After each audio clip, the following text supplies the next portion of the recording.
At Village Hardware and Rental in Barnesville, we've got everything you need for homeowner, contractor, and commercial jobs. From trusted Milwaukee tools and everyday hardware to pro-grade Valspar paint, trusted color you can count on. Plus, we offer paint mixing, key cutting, special orders, and commercial services too. And now, introducing our officially open firearms and ammo department. Fully stocked, trusted, and convenient. Whether you're working, improving, or protecting, Village Hardware and Rental is your one-stop shop. Drop by at 265 South Chestnut Street, Barnesville. Village Hardware and Rental. We make it easy to build the world around you.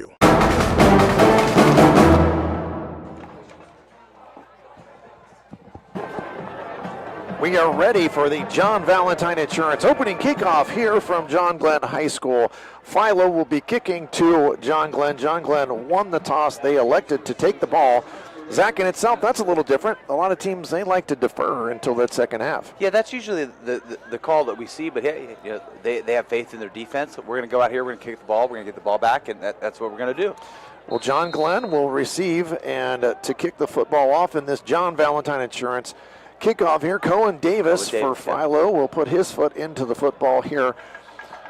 Beautiful night for high school football, not a cloud in the sky, and we are underway at John Glenn. An end-over-end kick that's caught at the 24-yard line. Darting to the right side up across the 30-yard line is number 12 for John Glenn. That's Connor Shoemake. And he is brought down just across the 30-yard line. I think they're going to spot him at about the 32-yard line. So John Glenn, 1st and 10 from their own 32. That was where we will start our football game tonight. Yeah, not a whole lot of a return on that one. You know, not a lot of movement there in the front, but we got a nice, nice place of the field here. We're going to see what they're going to do here. I'm going to imagine run right up the middle. 2 receivers to each side of the formation here for John Glenn. Jensen Perry in motion, and Edwards going to hand it off to Metzger. He tries the right side across the 35. A big push from the line across the 35 to the 37. He's going to pick up about 5 yards on 1st down. Yeah, nice little zone run to the right. Big gain there for them. We'll see what second down can do for them. Got 5 yards on that 1st down carry. 2nd and 5 now for John Glenn. Coach Edwards, his teams like to run the football. They will throw the ball, but he likes to establish the run. Philo, another very big, physical, strong team. They're going to try to establish the run as well. So Zach and I were talking pregame. We could see the battle of 2 ground games here tonight. For sure. Edwards in that pistol formation, going to hand it to Metzger again. He tries the right side, a little push from the line. Only a couple yards this time. He's going to pick up 2 to the 39-yard line. Brings up 3rd and short now for the Muskies. Yeah, we'll see what John Glenn does here coming out of this on 3rd and short here. Maybe like a short slant route, maybe like a little bubble screen, something like that, but they may keep it to the ground all 3 downs here. 3rd down and 3 from their own 39, just underway here at John Glenn. 10:43 to play in this first quarter, and of course no score yet in this one. Spread formation here. Metzger goes in motion to the right side. He's already got 2 receivers to that side. Going to be a handoff to Dominic Bates, and he's going to try that right side, and he's going to get the 1st down. Plus, that is a Bicon Services 1st down for the John Glenn Muskies. Bates on his first carry takes it all the way out to the 47-yard line. Yes, Bates goes off tackle there to the right, far away from us from the press box there. Nice opening there, gets around. Nice blocking on the end, on the right end there to close the gap there and really get him a nice gain. 1st down, and as he said, a Bicon Services 1st down. We certainly appreciate Bicon Services sponsoring our telecast tonight. 1st and 10 from the 47-yard line. Edwards in that pistol, looks to his right. Now he's going to throw a bubble screen to the left side. Pennington's got it. He's got midfield. 45, 40, brought down in Philo territory, and there is another Bicon Services 1st down. Ryder Pennington with his first catch of the night. Yep. Senior wide receiver, 6'3", 185. I mean, get it out there to the big body guy. You know, that's exactly what you want to do. Get it in the hands of your playmakers. We've run the ball 3 times in a row. Let's throw a little bubble screen. Perfect. His first reception of the game, good for 13 yards, down to the Philo 40. And it's 1st and 10 for the Muskies. They've got a good drive going to start the football game. A couple of 1st downs early. Metzger in motion to the right side of the formation. 3 receivers now to the right, 1 to the left. Edwards going to throw it to Metzger on the right side. It's a bubble screen. Metzger drops the football. Oh, no. And that's going to be recovered by Philo. Metzger basically untouched, but put it on the ground. Wow. He caught it and dropped it immediately. Tried to turn upfield, made a runner's position. I'm making a move, but yeah, dropped it immediately. He definitely had the catch. Error. Yeah. He just tried to, I think he was just trying to set up his blockers there before he had, he just forgot to take the ball with him is the best way to put it. I had a coach one time tell me, you're thinking yak over catch. Right. You're trying to run when you should just catch the ball. Philo now their first possession of the football game. Benefit of that Muskie turnover now. They're on their own 41-yard line. Jack Lincecum, senior quarterback here for the Electrics. He's got Slade Sprankle in the backfield, 3 receivers and a tight bunch on the right side of the formation. Sprankle going to take it to the right side, and he cuts it back in, but he's not going to get very far.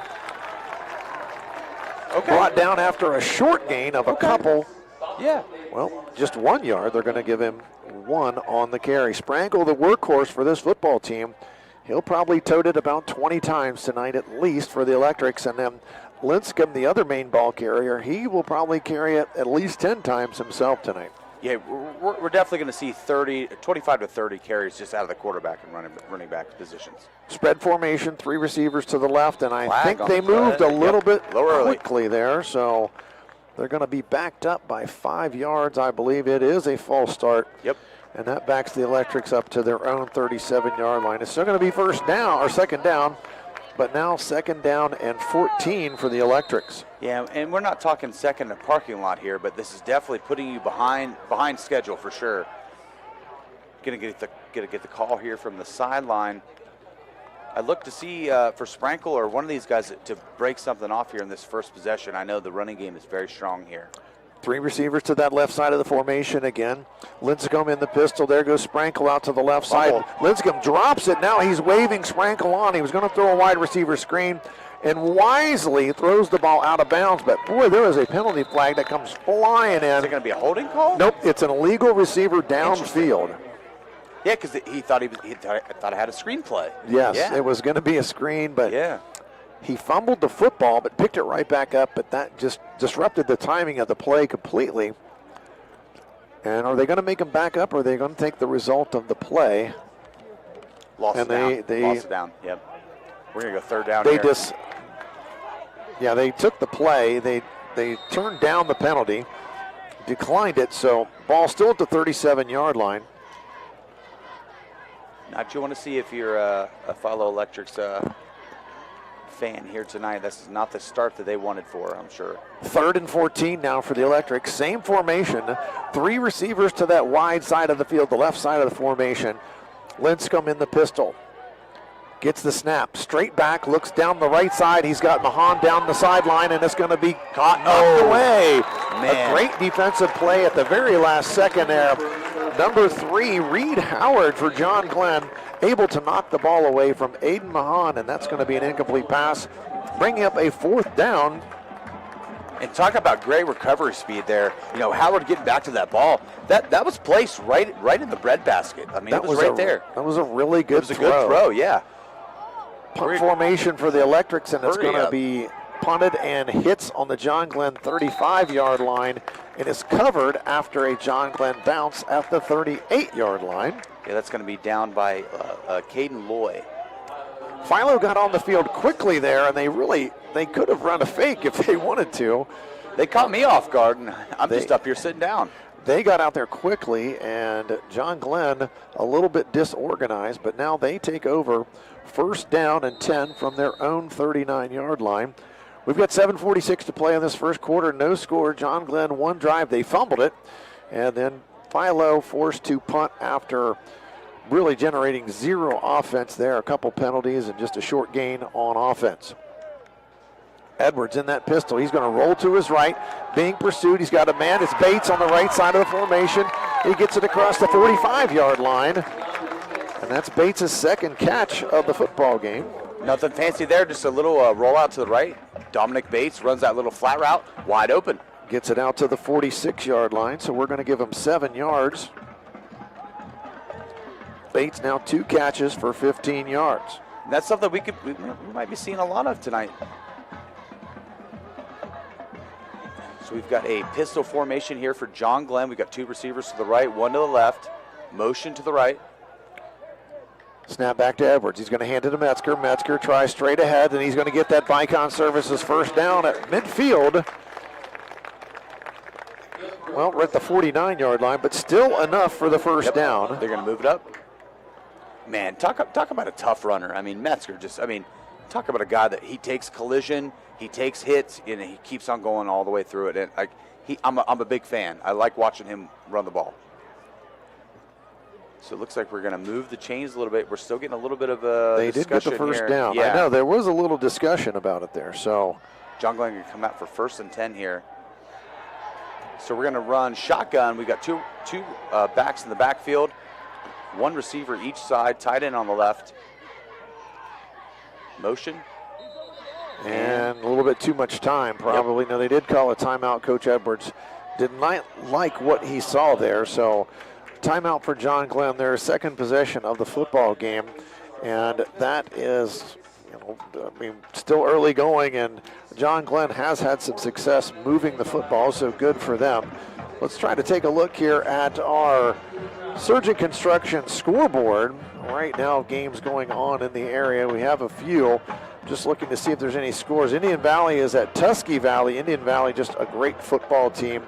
Early at Crooksville, New Lex leads Crooksville 8-0 in the first quarter. Ridgewood leading Claymont 7-0. Caldwell leading River 6-0. These are all first quarter scores. 7-0 Fort Fry over Warren. And there's no score in the big Tri-Valley Sheridan game that's underway in Dresden. That's going to be just a dogfight to the end. First down here for the Muskies. Edwards in that pistol formation. You won't see anything different. I don't think I've seen a John Glenn quarterback under the center since Edwards has been the coach here, but fakes the handoff to Metzger, fires it out into the right flat, and it's complete to Howard. Howard takes it across midfield and into Philo territory. A short pickup. Short pickup, sure, but that's an extension of the running game. That's a 4-yard gain. You got it on the bubble screen. Get it out there. Keep the DBs back off of you. Get the linebackers to kind of cool off a little bit, because we know we're going to see a lot of running tonight. We're going to give him 4 yards on that first down toss over on the sideline. Edwards here early, 3 for 3 in the early going. Low snap. And he's going to hand it off to Jensen Perry on a reverse. Perry gets the corner around the right side. Back to the line of scrimmage. Manages to pick up a yard or 2. I think they're going to mark him at the 45-yard line. Yeah, came with the end around there for number 21. That was, that was August Camp. Jensen Perry. But yes, end around, low snap, kind of threw the rhythm off of the play there. So third down now and 4. For the Muskies. Early going here, 6 minutes to play in this first quarter. John Glenn to the line of scrimmage. They're into Philo 45, Perry in motion. Snap back, Edwards rolls to his right. He's under pressure right away. He throws a deep ball to Pennington down the left hash mark, but not quite on the money there, and that's going to be an incomplete pass to bring up fourth down. Decision time here for Coach Edwards at the Philo 45-yard line. Most definitely. I would assume we're going to see them go for it here. It looks like the offense is staying on the field. That was the right call. He had one-on-one down here next to us in the press box. Threw it on there. You got to put it somewhere your guy can get it. Just couldn't quite get it done. So we're going to see him go for it here on 4th and 4, yeah. Fourth down now. Edwards looks over to the sideline. Trying to get him to jump. He's getting a signal from the coach, and this is where they'll do the clap but not snap it. And he's going to pooch punt it. He stepped back and he does pooch punt it. And Philo got a man back there to receive it at the 15. He read it immediately. It was Mahan, and he's a track star as he takes up the right side and he brings it back to midfield. Now, that was a late move to punt it, but Mahan read it, got back there to catch the punt, and he brings it back from the 15 all the way to midfield, and that's where Philo will take over on first down. Yeah, I'm not going to lie there. Owen Edwards, they're pulling the old Doug Flutie little pooch kick there. I love it. I love having that extra surprise. But yeah, Aiden Mahan was not confused at all. Dropped back immediately, caught it. Nice game. got them up here at the 49. Philo not much doing on their first possession. Their second possession takes place starting here with 5:49 to play in this first quarter. And they've stayed with the same formation. The ball's on the right hash. They've got receivers to the left side. They do have a blocker in the backfield there along with Sprankle, and they usually follow that blocker. And Sprankle did carry it, and maybe just another yard again. He's had 2 one-yard pickups for 2 yards. That's now at the 48 of John Glenn. And they're going to hustle back up to the line here and run at the same formation. Same formation. They bring in their Peyton Byers in tight, right behind the line, and if you read where he is, that's normally where the ball has been going, and Sprankle likes to follow him. Sprankle been getting those tough yards up the middle of the field all season long for the Electrics. Lincecum hands it off to Sprankle. Nice. He's got room this time across the 45 to the 40, and he's brought down by a school of Muskies, we shall say, after a school of fish. 8-yard pickup, and that's a Bicon Services first down. And they're going to keep this tempo going. 3rd down and short here, and we're going to run the same formation. 2 wide receivers to the left. Got that H-back to the left. Yeah, he needed 1 more yard. He did get to the 40. He did pick up 8 there, so. Biggest play of the game for them so far. 3rd down and a very short one, and this is where Lincecum will use his feet as well, and he flips it out to Sprankle on the flat. First down. And boy, he avoided a tackle in the backfield and got the Bicon Services first down. He's going to be marked at the 39. He only picked up 1, but he just got 1, and he did avoid a tackle in the backfield, so good move from Sprankle. He gets the first down for the Electrics. And we're going to keep with the momentum here. Yeah, like you said, Sprankle with just a little bit of a juke there to get him out of the backfield. Enough for the first down, and as we're waiting for the call here, we got multiple signs coming in. We'll see. Looks like Philo is going to set in. They're going to move the H-back to the right, still the same formation. Lincecum with the snap. He's going to hand it to Sprankle. Sprankle tied up right at the pin. Yeah. There's a tackle right inside 58. Nolan Sowers. And that's going to be a gain, just a gain of none there. So Sprankle early here with 5 carries for 11 yards. And they're going to keep it churning. Well, it keeps the defense from subbing if you want to bring in a substitute, but it is a 2nd down and 10 now from the 39-yard line. So we're going to move that H back over to the left where we had him in the first series and the beginning of this one as well. And Sprankle likes to follow him. We'll see if they use Sprankle as a decoy. Sure do. And they're going to hand it to Sprankle again, and he is going to be bottled up after a very short pickup. He did manage to get it down to the 36-yard line, a pickup of 3. So we see Carter Crabtree, 6'1" junior here, wide receiver come back in with the Guardian cap here. So I think we're going to throw the ball here. Obviously 3rd and manageable. 3rd and 7. But 3rd and 7, yeah, exactly. Yep. 2 receivers to each side of the formation. Everybody looking at the sideline, the signals from the coaches. Lincecum in that pistol formation. Sprankle with him on the backfield. Spread formation. We're looking for a pass here on 3rd down, but it's a handoff to Sprankle, and he's got some room, and he's going to get the first down as he gets it down inside the 30 to the 29-yard line, a pickup of 7, and that is a Bicon Services first down for the Philo Electrics. Boy, that's some hard running there. That wasn't even a draw play. I mean, just, hey, we're going to run the ball down their throat all night. Sprankle has been getting those tough yards up the middle of the field between the tackles all season long. Just been impressed by his durability. We've had a couple Philo games here, and he runs hard. He takes a lot of hits. Sure and does. It's just one of those you figure, man, the wear and tear on your body after week 8 here, this being week 9. And there's a fake. This time, Lincecum's going to complete a pass to Mahan out in the right flat, and just nothing doing. Swarmed. Yeah, that's going to be a tackle by, let's see here, number 29, Dominic Bates. They did give him a yard.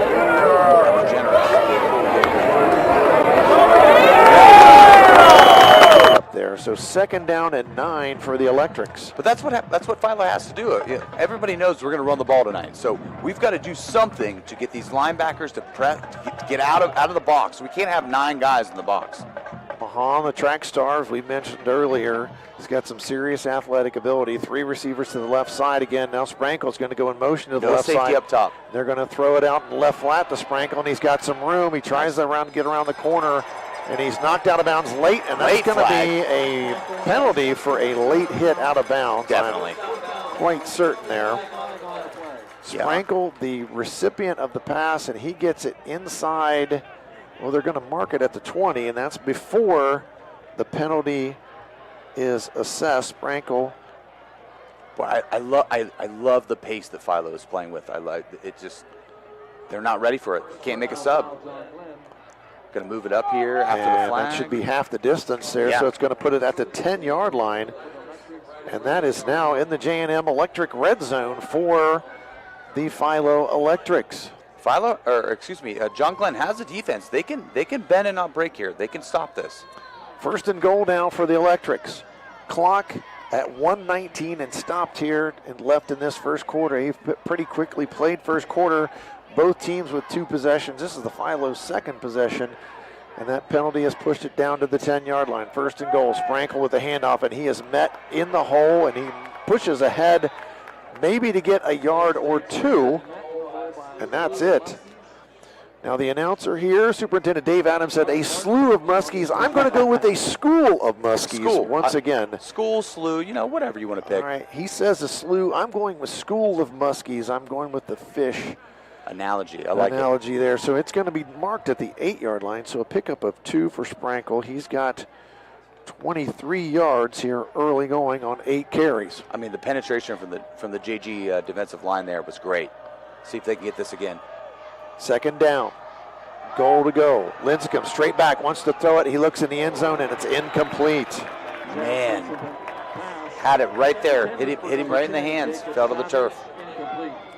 11th play of the drive coming up here for the Electrics from the John Glenn 8-yard line. 3rd and goal, and now Philo does have a pretty good kicker, so they do. I'll be interested to see if this is 2-down territory for the Electrics. Well, it helps you out here, Dave. You don't have to be as aggressive. We know we have the leg behind us.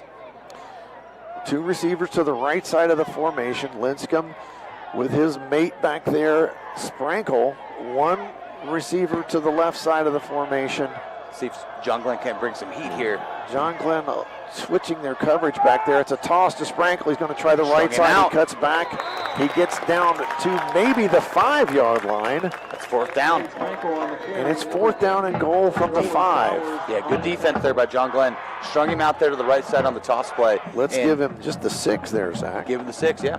So we got 4th down and short. It looks like Philo's going to bring the kicking unit out. I believe they are going to try to kick, but the clock is winding down, and that's going to end the first quarter here at John Glenn. We've got no score, but Philo on the doorstep here. We come back with second quarter action. This is high school football presented by AVC Sports. In Zanesville is your local expert.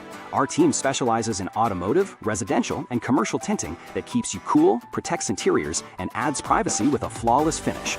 We use high-quality films designed to last, giving you style and function you can trust. From cars to storefronts, Absolute One delivers precision and care every time. Call 740-819-1642 or stop by Maple Avenue today. School's back. For some, things may feel overwhelming. Allwell is here to help you find a healthy balance. Our behavioral health services can keep your mind on track, while our primary care services can keep your body healthy. Our mission is to help people feel better, think more clearly, make good decisions, and have healthy relationships.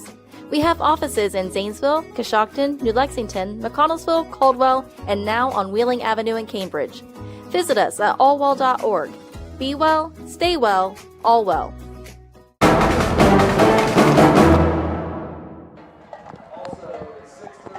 Ready to start second quarter action here at John Glenn High School. We've got no score after the first quarter, but Philo with a 4th and goal from the 5, and yes, they are bringing on the kicking unit here. It looks like Cohen Davis is going to try a field goal. Ball marked at the 5. I'm probably going to spot this around the 12, so we're going to say it's going to be a 22-yard field goal attempt to start this second quarter. Yeah, Dave, we're knocking on field goal's door here. I think he's going to nail this one. Davis, right-footed kicker. Good snap back. Hold is good. Kick booms right down the middle, and that's 3-0. Philo takes the lead. We'll keep it right here. We just took a break, so we'll keep it here as Cohen Davis connects for the Electrics, and he gives his team the initial lead in the ball game. Cohen Davis, and we'll call that a 22-yard field goal. 22-yarder. Not a gimme, but, not a deep one either. Well, I will say this much. There's no such thing as a given. Yeah. in you should high see school me on the football. golf course. Yeah, there's no such thing as a gimme. You got to put that out. First play here of the second half, 3-0 of the second quarter as Cohen Davis connects on that field goal. And pretty much what we expected. Only 2 possessions for each team in that first quarter. Both teams like to run the football. They don't get in a big hurry. They both like to call plays from the line of scrimmage. They look over to their coaches. So relatively fast-paced in terms of the clock moving here, Zach. Yeah, for sure. And that's going to be kind of the game that we're going to be looking at tonight. John Glenn threw that slant route there in the end zone, dropped onto the turf. That could have been a touchdown for him right down there. But just didn't quite, or excuse me, Philo, I should have said. Philo with the slant route. But, not a lot of downfield passing, a lot of running, a lot of bubble screens, a lot of stuff like that. Just intermediate stuff going across the field. So we'll see who can push the ball downfield as we go forward. 2 very similar football teams here. Very much. We'll be looking tonight to name a Lock 9 Pizza player of the game for each team. Again, Lock 9, one of my favorite dining spots when I'm broadcasting at Duncan Falls. Good pizza. Another Valentine Insurance kickoff. I got to make sure I mention my insurance agent, John Valentine, as he sponsors the kickoffs. End-over-end kick bounces at the 24-yard line and is going to bounce out of bounds. And that draws the penalty flag.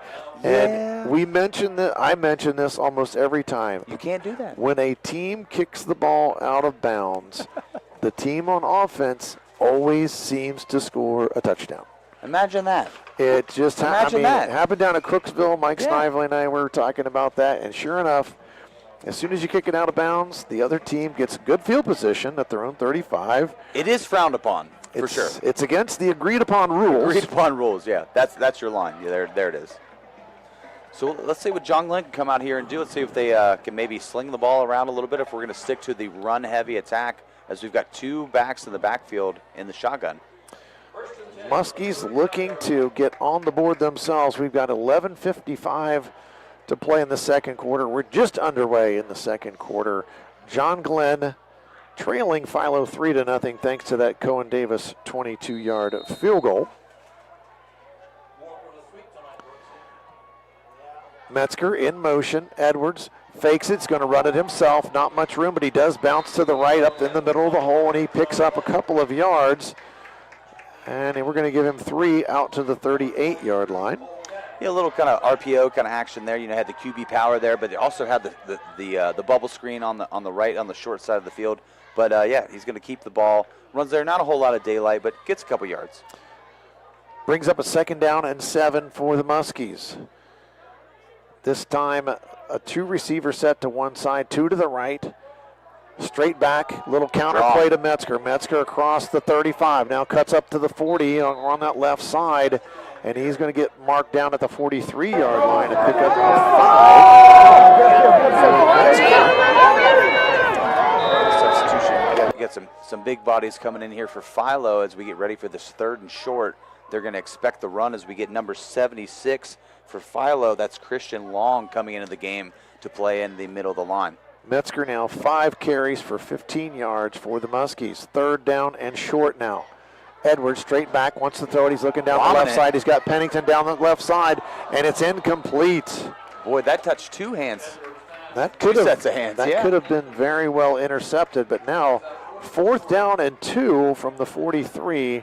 And this is where the last time we did the pooch punt, and Mahan read it, went back and grabbed it, and had a nice return, gave his team great field position, which they capitalized on and scored. So this time we'll see if it's more of a standard punt formation for John Glenn. Looks like they're going to bring the offense back out. Well, they've got the offense on the field. I think they've got the option to run a play or punt it. And yeah.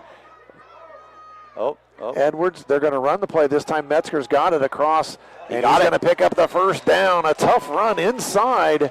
And Metzger picks it up across the 45-yard line to the 47-yard line. So pick up a 4 on a 4th and 2 play. And that 1st down right there is predicated on the last play that they just ran. They took a shot. It wasn't complete, but it just got the defense to just scooch back just the slightest amount. You have to keep that going on. Bicon Services first down for the Muskies on their own 47-yard line. Metzger going to try the left side again. He bounces off a tackle and still turns the corner and has managed to pick up a couple yards to the 49. Wow. Before he's knocked out of bounds, a pickup of 2. Metzger now with 21 yards on 6 carries for John Glenn.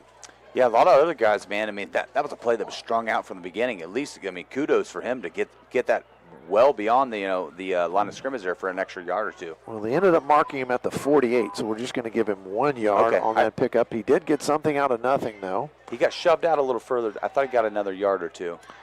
Second down and 9 for the Muskies. A little bit different formation this time. 3 receivers to the right side. Whoa. 1 to the left. Way offside. Metzger in the backfield with his quarterback who rolls to his right, and he finds a receiver on the right flat. A penalty flag thrown, and I don't know if this is going to be an illegal. It's going to be an illegal motion. I thought so. There was a lot of movement going on before that snap. Illegal motion is going to be the call, and that's going to back up John Glenn 5 yards to the 43. Yeah, he kind of set and then reset again, was a little offsides, came back. Yeah, that's gonna get a flag every time. Negates a decent Reed Howard there on the catch. Pitch and catch there from John Glenn. Edwards 3 for 3 to start the game, now 3 for 5. That doesn't count in his passing stats though, but he's thrown the ball well. It's been on target. That was on target even though it's being brought back by a penalty. That was an on-target throw from Mr. Edwards. Yeah, I mean, that's not up for discussion. Edwards got a cannon. I mean, he can put the ball in there when he needs to. It's just how many times are they going to let him do it tonight? 3 receivers to the short side of the field. Edwards going to throw it to that short side. It's Pennington. Pennington is going to get the penalty yardage back plus some as he's brought down at midfield. Yeah, they're going to mark him to 50. And that's going to be a pickup of 7 yards. Pennington, his second catch now for 20 yards. What he used the short side there. So we'll see what John Glenn can do here coming out in third down and 7 to go. Ball sits right at midfield, 3rd and 7 for the Muskies. Made up for the penalty. Now they've got to try to convert on this 3rd down and relatively long. Metzger going to try the right side. He bowls forward and is going to be thrown back. Nice tackle inside, number 64 there, and we've called his name a lot in Philo football games. That's Dakota Kenny. Dakota has been the power lineman of the game twice. Wow, good for the Philo Electrics. What also looks like John Glenn's going to keep the offense on here, and they're going to try and move this 4th down. We got 4th and 6, and they're going to go for it. 4th down, they need to get to the 43, and this could be another pooch bunt, but nope. Edwards going to roll to his left. He's got Pennington. Got him. Connects inside the 40-yard line of Philo for a Bicon Services first down. A big 4th down pickup keeps the chains moving for the Muskies. Great play call there to get Edwards out to the left. Just a little boot out to the left. Nice little comeback route. Boom, first down. Pickup of 13 there on that play. That's a 3rd catch for Pennington. He's got 33 yards receiving. I feel like we might be calling his name a couple more times tonight, Dave. Bicon Services first down for the Muskies on the 36-yard line of Philo. Back to the running game. Metzger tries the left side. Not much room there. The Electrics basically do not let him spark. No. And he is bottled up and brought to the ground immediately. A gain of 0 on that first down carry. That's 8 carries now, still 21 yards for Metzger. Yeah, tried to cut back to the right there, and once he saw that the daylight was not going to be on the outside of the left side on that zone run there, but it's nothing to be had. 2nd down, 10. Clock moving, 8:35 to play in the second quarter. Philo with a 3-0 lead here at John Glenn. Boy, we are sprinting through this one, Dave. It's going to be a quick-moving football game. These teams like to run it. Edwards straight back, screen, and is caught by Metzger, and he turns and gets upfield and crosses the 30-yard line before he's brought down right at the 30-yard line. Good catch from Metzger there. He had to kind of adjust in the air, and that's a 6-yard pickup, and that's Metzger's first catch of the game. Now, I know he wasn't lined up at quote-unquote tight end, but that was always my favorite play in high school. Tight end middle screen, fine. I get to just stand up, turn around, catch the ball, boom. Third down. Great play call. Yeah, it was. 3rd down and 4 for the Muskies. Ball sits right on the 30-yard line, and this is probably 2-down territory for the Muskies. For sure. If you go for it on 4th down on your own side of the field, you're going to go for it. You're going to do it again. You're going to go for it in Philo territory. Edwards in that pistol. Going to hand it. No fakes to Metzger. He throws it out to Pennington to left flat. It's caught right at 30. Makes a move, and he's going to be brought down just short of the 1st down, I think. They're going to mark him short. Yes, he they was are. About a yard short, and they're going to mark that at the 27, so we're going to give him 3 yards on that. As you said, Dave, I mean, obviously you're going to go for it here. I mean, you already did it once, so Philo's going to bring in some big bodies in here to try and maybe quell this run that I'm going to assume is coming right up the middle. 13th play of the drive for John Glenn. It's 4th and 1 from the Philo 27-yard line. They're going to spread it out. Look at this. Spread formation. Edwards is the only person in the backfield. QB power. He's going to get right under center. Nice. And he might not have got it. Second effort. He got it. I didn't think he got it, but boy, the second effort from Edwards. Nice. He's going to pick up a 1st down, I believe. Boy, yep, and it is a 1st down at the 26-yard line. A Bicon Services 1st down. Edwards only his 2nd carry of the game, and it was for a yard, but it was a huge yard. That's a big yard, yeah. As it gives his team a 1st down now. Clock moving, 6:35 to play until halftime. John Glenn trailing Philo 3-0. 1st and 10 now on the 26-yard line for the Muskies. So looks like John Glenn's going to come back out in that pistol formation. 2 receivers to the left, tight end, 1 to the right. 14th play of the drive. It's a pass to Pennington on the left side, and Pennington turns upfield and gets it across the 20-yard line. Marked right at the 20-yard line, so that's going to be a pickup of 6.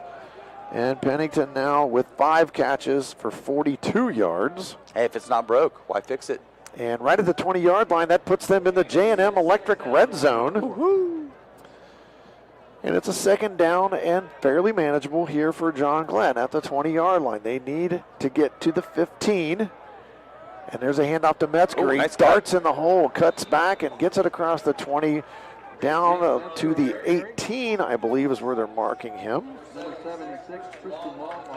Yeah, Christian Long there on the tackle. I mean, if the running back doesn't slip there, I mean, that was a nice cut. He had some daylight there. Good open field tackle. 3rd down and 2 now for the Muskies. Metzger picked up a couple there. Ball marked at the 18-yard line. They're in the J&M Electric red zone, but they need 2 for a 1st down as the clock moves on as we approach 5 minutes here until halftime. It's been a great drive, Dave. This is the 16th play of this John Glenn drive. Started back on their 35 where it was kicked out of bounds. And you called it. This ends the way you called it. And there's going to be an illegal procedure call as they come up to the line of scrimmage. I think Reed Howard jumped out here in his receiver position, and that's a big penalty. Yeah, that's not what you want to see going back now. It's going to be 3rd and long now. Looking like 3rd and 8. Instead of 3rd and a couple, now it's 3rd and at least 7 here for John Glenn. Yep, 7. They corrected it. As we mentioned, 16th play of the drive here. Now John Glenn, maybe play selection changes a little bit here. The playbook definitely gets smaller. Well, 2 receivers to the right, 1 to the left, 1 to the right. Edwards going to throw it into the end zone. He's got Pennington. Caught! Touchdown, Muskies! Ryder Pennington. What a throw. We've got double flags after the touchdown. Looks like maybe some sort of unsportsmanlike conduct from the DB there. I can't get a number. I can't see from here. Boy, Pennington with a great catch in the end zone and a beautiful throw from Owen Edwards. Yeah. And that's a connection for a John Glenn touchdown, and that makes our score 6-3 in favor of John Glenn. And we're trying to sort out some of the penalties that are taking place here as they line up for this extra point. Looks like it might back John Glenn up. It's a dead ball personal foul against John Glenn. Wow. So that's going to move the kick back at least. I think, yes, that's what it's going to be. Interesting. I wonder what was said or what had happened there in between touchdown and flag thrown to me. I mean, it was a second. It was immediate. So somebody said something. Somebody did something there. Extra point attempt up, Nailed and is good for John Glenn. Caden West with the extra point, and John Glenn takes a 7-3 lead. We've got 4:33 to play until halftime. We'll take a quick break. This is high school football presented by AVC Sports. I was sitting in my car and it wouldn't start. I lifted the hood and the engine was falling apart. What would I do?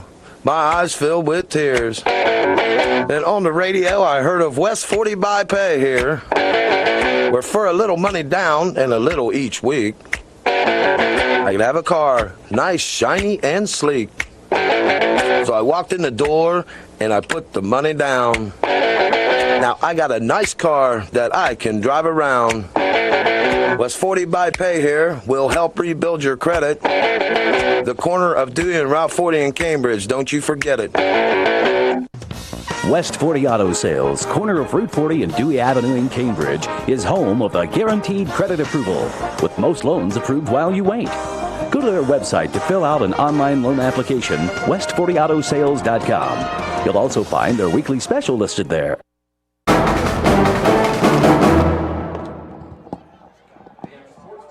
Second quarter action here. John Glenn just scored to make our score 7-3 in favor of the Muskies, but unsportsmanlike conduct penalty after the touchdown. John Glenn will kick it off from their own 25-yard line here in a John Valentine Insurance kickoff.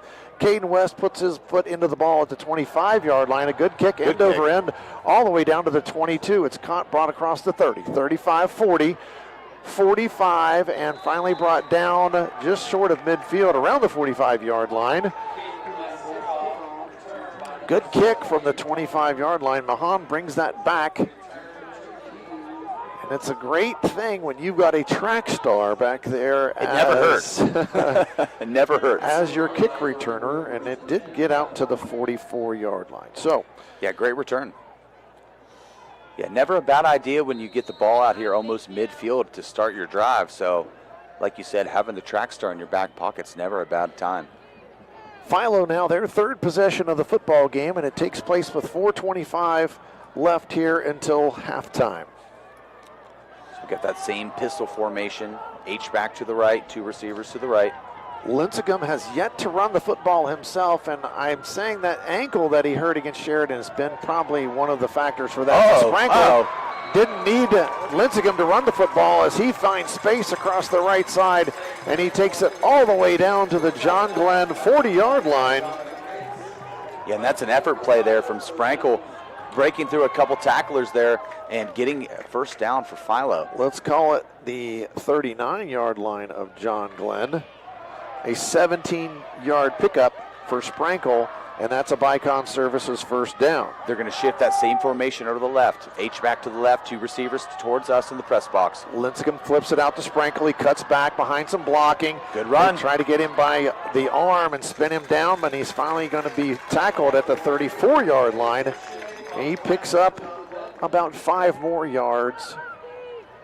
You'll take that all day long if you're a running back. I'll take 5 yards per carry. They marked him at the 33, so let's give him 6. 6. Nice. He's now got 48 yards on 11 carries. Last 2 is the first time he's really had a lot of space to where he can maneuver a little bit more. Right. He's been running up in between the tackles, and that space is hard to come by. Let's see if we don't get a little roll out here to the right, get some crossing routes coming over here for Philo. No, they're going to hand the ball off again. Sprankle left side, and that's where all the blockers were, and he powers it across the 30-yard line down to the 25-yard line, a pickup of 8 yards. They're going to get right back on the ball again, looking for the call. I thought maybe they might roll him out to the right and use that wide side of the field, but no. That's another Bicon Services first down for the Electrics now on the 25-yard line of John Glenn. They're driving here, 3:12 to play with the clock running until halftime. Lincecum in that pistol formation. 2 receivers to the tight side of the field. They're on the left hash. Sprankle going to run it right up the middle. He bounces out to his right. He's got a little room. Now he's going to be brought down by a couple of Muskie tacklers, but it's going to be inside the 20-yard line. They've entered the J&M Electric red zone as that's brought down at the 19-yard line. And that's a pickup of 6 for Sprankle. He's now got 62 yards on 13 carries. Not a bad first half. So as we saw them go to the wide side of the field now they have the wide side coming towards us. Let's see if they use these 2 wide receivers down here, where as it stands right now, only 1 cornerback over here. Okay, here he comes. Okay. Ball on the right hash mark. 2 receivers to the wide side of the field for the Electrics. Sprankle, though, he's going to run it straight ahead again, and he powers across the 20-yard line inside the 20 to the 15. And that's another Bicon Services first down for the Philo Electrics. Like I said earlier, if it ain't broke, don't fix it. Another great run there by Slade Sprankle. First down at the, looking like the 14-yard line. They get a little bit farther away from me. It's time to pull out the binoculars, Zach, and it's going to be marked right at the 15-yard line. You're talking to the one of us that has glasses. I'm well aware of that one. First down from the 15. Handoff, Sprankle, bounces it out to the left.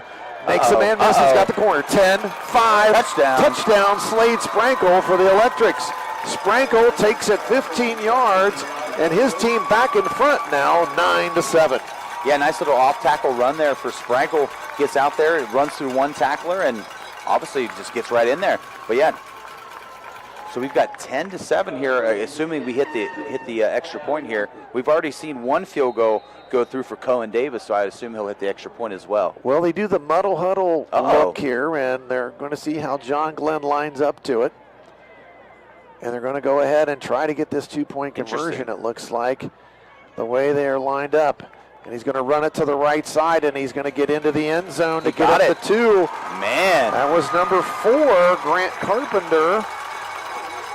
And he ran it into the end zone for the 2-point conversion.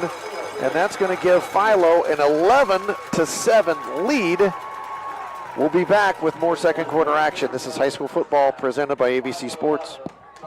Need help finding a job or recruiting reliable workers? Action Total Staffing is your trusted local staffing partner. We work hard to connect skilled candidates with employers across southeastern Ohio.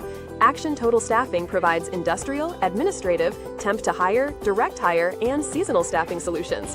Since 1994, our staff has offered personalized screenings and in-person interviews to match top talent with great opportunities. Visit our Zanesville location to launch your next chapter with Action Total Staffing. Founded in 1987 with hard work, dedication, and a commitment to quality, the Zemba Companies has grown from a small family operation into a trusted leader in excavation, trucking, concrete, and environmental services. Built on a foundation of safety, respect, accountability, teamwork, loyalty, and grit, the Zemba Companies continues to evolve while staying true to our core values, always putting people and service first. Whatever the job, our team is here to help you simply just do. Call us today at 740-452-1880 or visit our website at www.zembacompanies.com.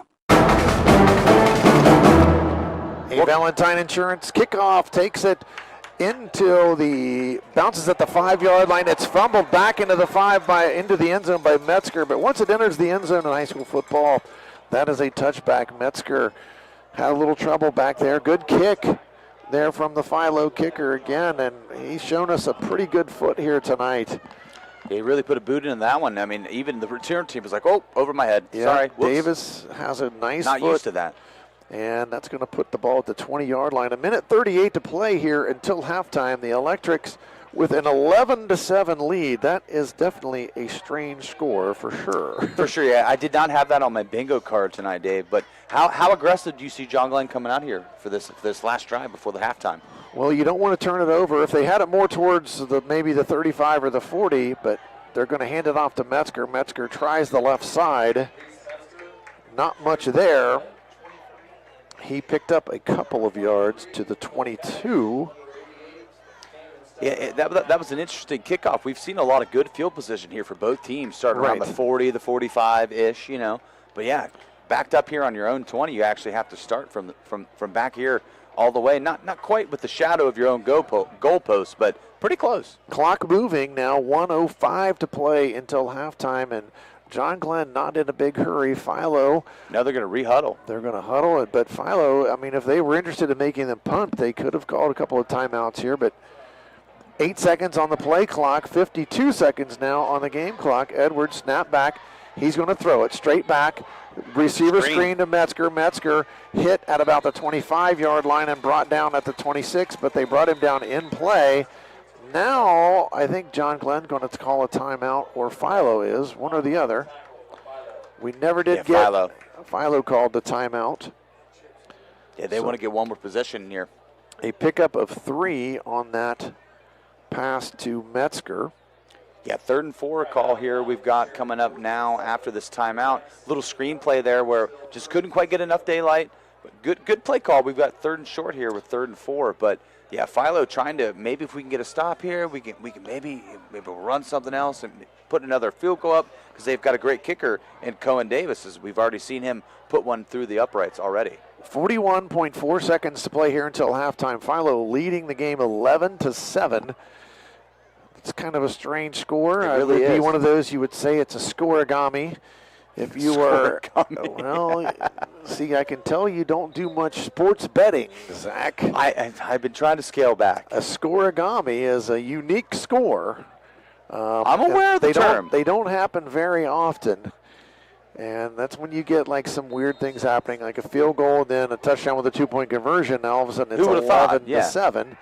Edwards thought he was going to throw, but hands it off to Metzger on a draw. Metzger makes a nice move in the hole and gets it out to the 35-yard line. That's a Bicon Services first down.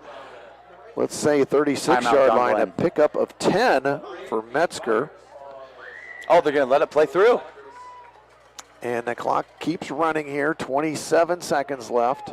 25 seconds. They looked like it was calling a timeout for John Glenn, and then they called it off. All right, first down. A Bicon Services first down for John Glenn.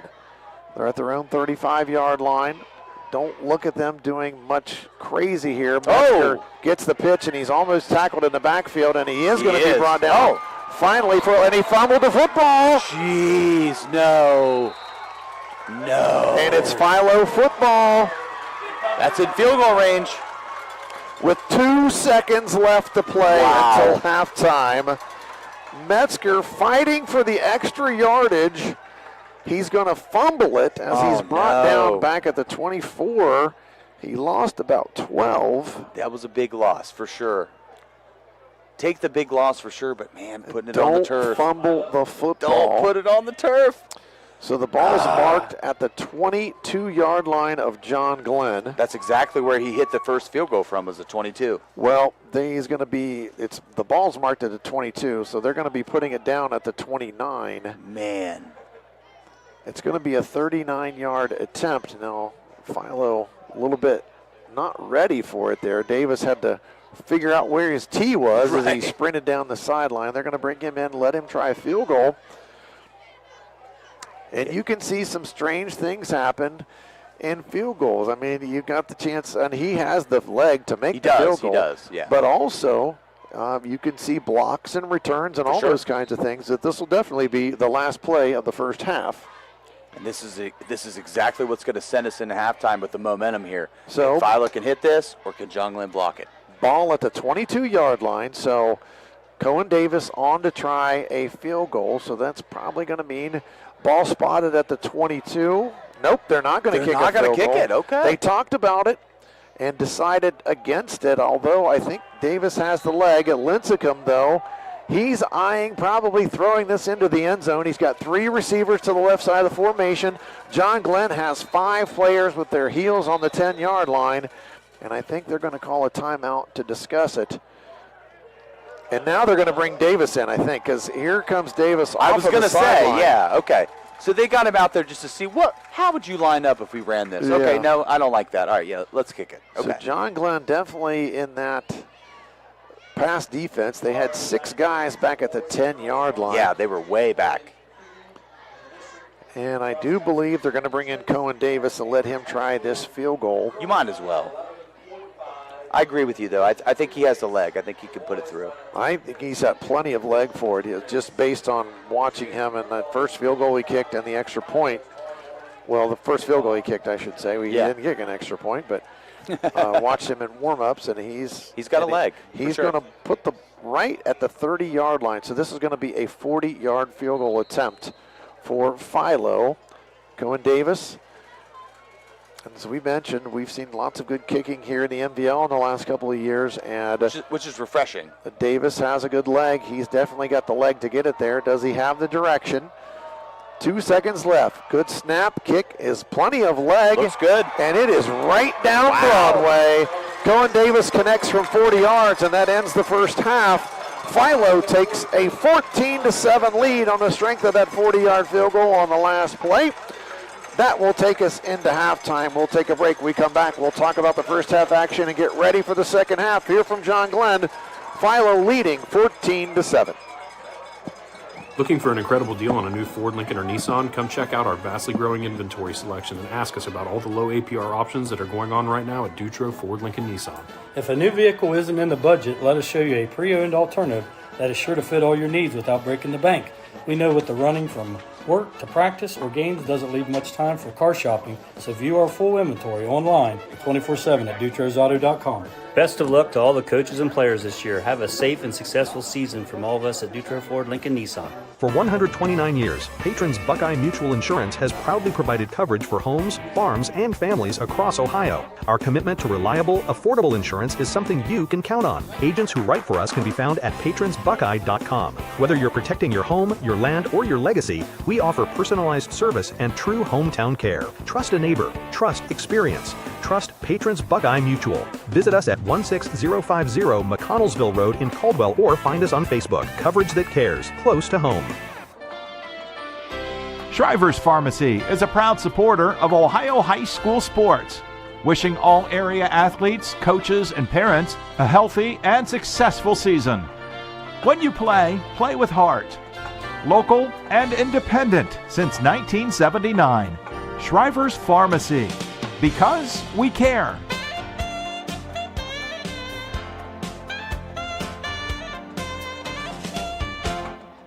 At Doan Ford, your family means the world to us. Our parts and service department work to make sure your family arrives at their destination safely. Our collision department takes pride in getting your family back on the road. Whether you're taking a trip, going grocery shopping, or taking the kids to school, choose Doan Ford. We will be happy to help you. Stop in and see us today for all of your parts and service or collision needs.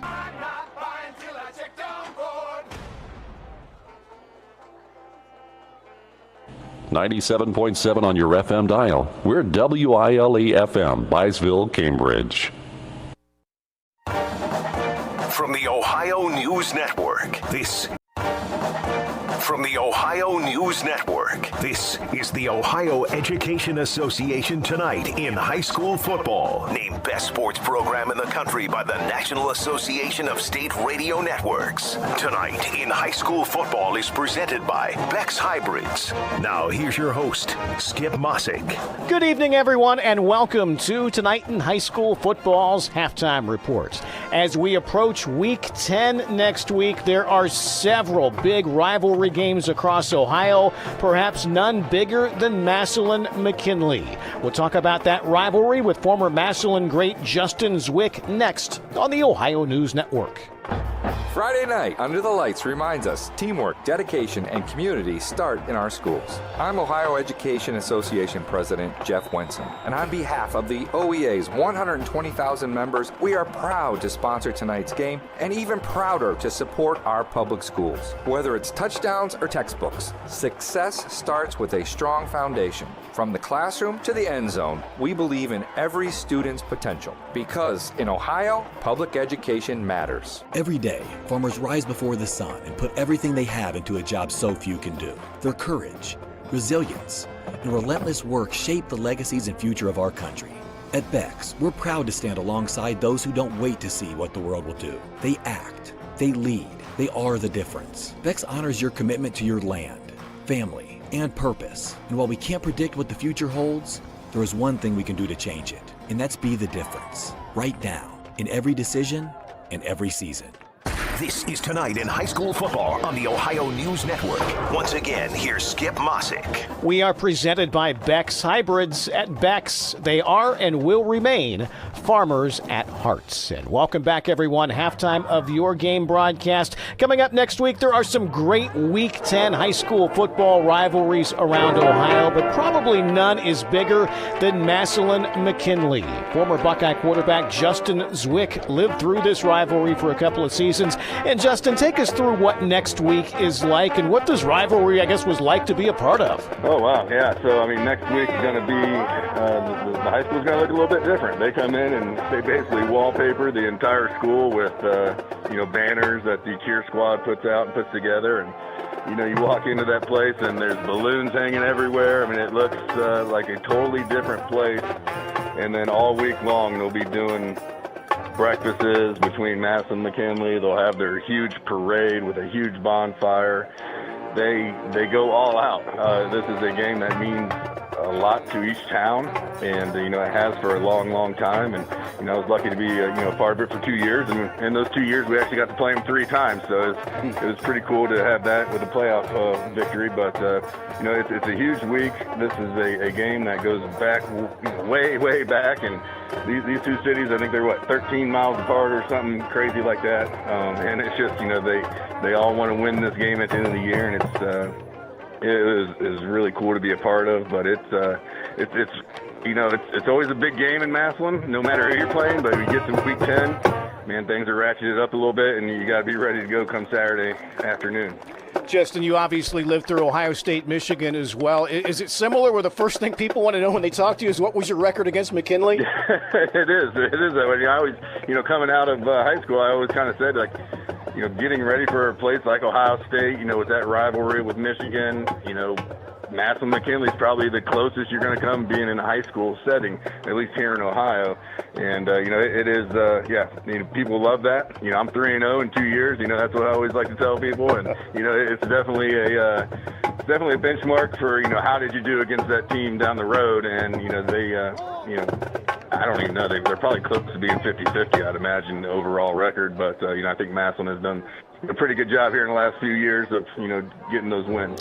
Well, Justin, some may remember you started your high school career at Orrville. Your team won a state title your freshman year, and then you transferred to Massillon following a pretty successful sophomore season. We know how people roll their eyes at transfers sometimes, especially today, but take us back 25 years. What was that process and whole experience like for you? And I guess, do some people back home still give you the stink eye? Well, it was an interesting thing. I was really... I guess Spielman had kind of done it before me, years before me. But yeah, we had a lot of success in Orrville, and Orrville had a great rivalry as well with Worcester. I think they're in the top 5 of for the longest rivalry. So we had a lot of great tradition there as well, and had some success. And coming out of my sophomore year, we went to the semifinals and lost. And I just was thinking, if I'm going to really take this serious and try and go play Division I football, I want to see what I can do at Division I football in high school. Just get to the top level that you can. And, we had played at Massillon in the state championship game, so I had a feel for Paul Brown Tiger Stadium and how cool that whole setting is. And, it's 27 minutes down the road. So it was, it's just a thing where, it was open enrollment back in those days. So I literally went to school in Orrville on Friday, signed all my papers and, told everybody what was happening. And on Monday morning, I was going to Massillon. And it was a strange deal, but I got there middle of my sophomore year, after basketball season. And, they, of course, Massillon just, brought me in, and, I fit right in. And it was just football all the time, and, that was what we were there for. And it was just a special time. But, yeah, Orrville, unfortunately didn't see what I saw, or, didn't think I was doing the right thing. And, we fixed our mailbox about every weekend during the football season. When I graduated, a lot of people came back around and realized, hey, you're going to Ohio State, this kind of worked out for you, by making this move. And, everything's, kind of smoothed over by now. Former Buckeye quarterback Justin Zwick. Enjoy the Massillon-McKinley rivalry from afar next week. We appreciate your time, okay? All right, Skip, thanks. And we'll be back on the Ohio News Network. Bex recognizes this week's player with heart, Christopher Kinsey from Cardington Lincoln High School, for his commitment and passion on the field and within the farming community. I've been playing with these kids since I was in 5th grade, so you kind of build like a brotherhood and like the camaraderie that you have, not just about the game, just like kind of life itself, you know, responsibility, knowing where to be. Resilience is a big one too. I feel like I've gained from it. Lessons in football, lessons in FFA. You know, the things I learned, and I knew that I wanted to have, like, hopefully maybe an ag background in my life. You know, I've showed livestock since I was, you know, very young, and so it was just kind of a given. And of course, the importance of agriculture. There's family generation farms that, you know, that's their whole life, you know, and agriculture, I mean, that's the stuff that brings your community around. Yeah, I think it's just the most important thing ever. I mean, people underestimate it. At Beck's, we are and will remain farmers at heart. This is ONN. Our thanks again to Justin Zwick for talking a little Massillon-McKinley High School football rivalry with us this evening. Enjoy the second half of your ball game. I'm Skip Mossick on the Ohio News Network. This has been the Ohio Education Association Tonight in High School Football, presented by Beck's Hybrids from the Ohio News Network.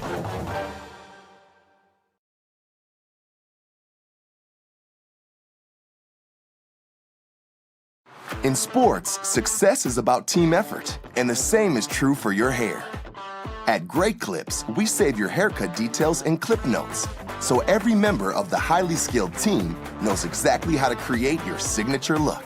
And with our easy-to-use app, you can check in from anywhere and get a ready next text when you're up next for a cut. It's the confidence of a great haircut delivered by a team you trust. Download our app today. Great Clips, it's gonna be great.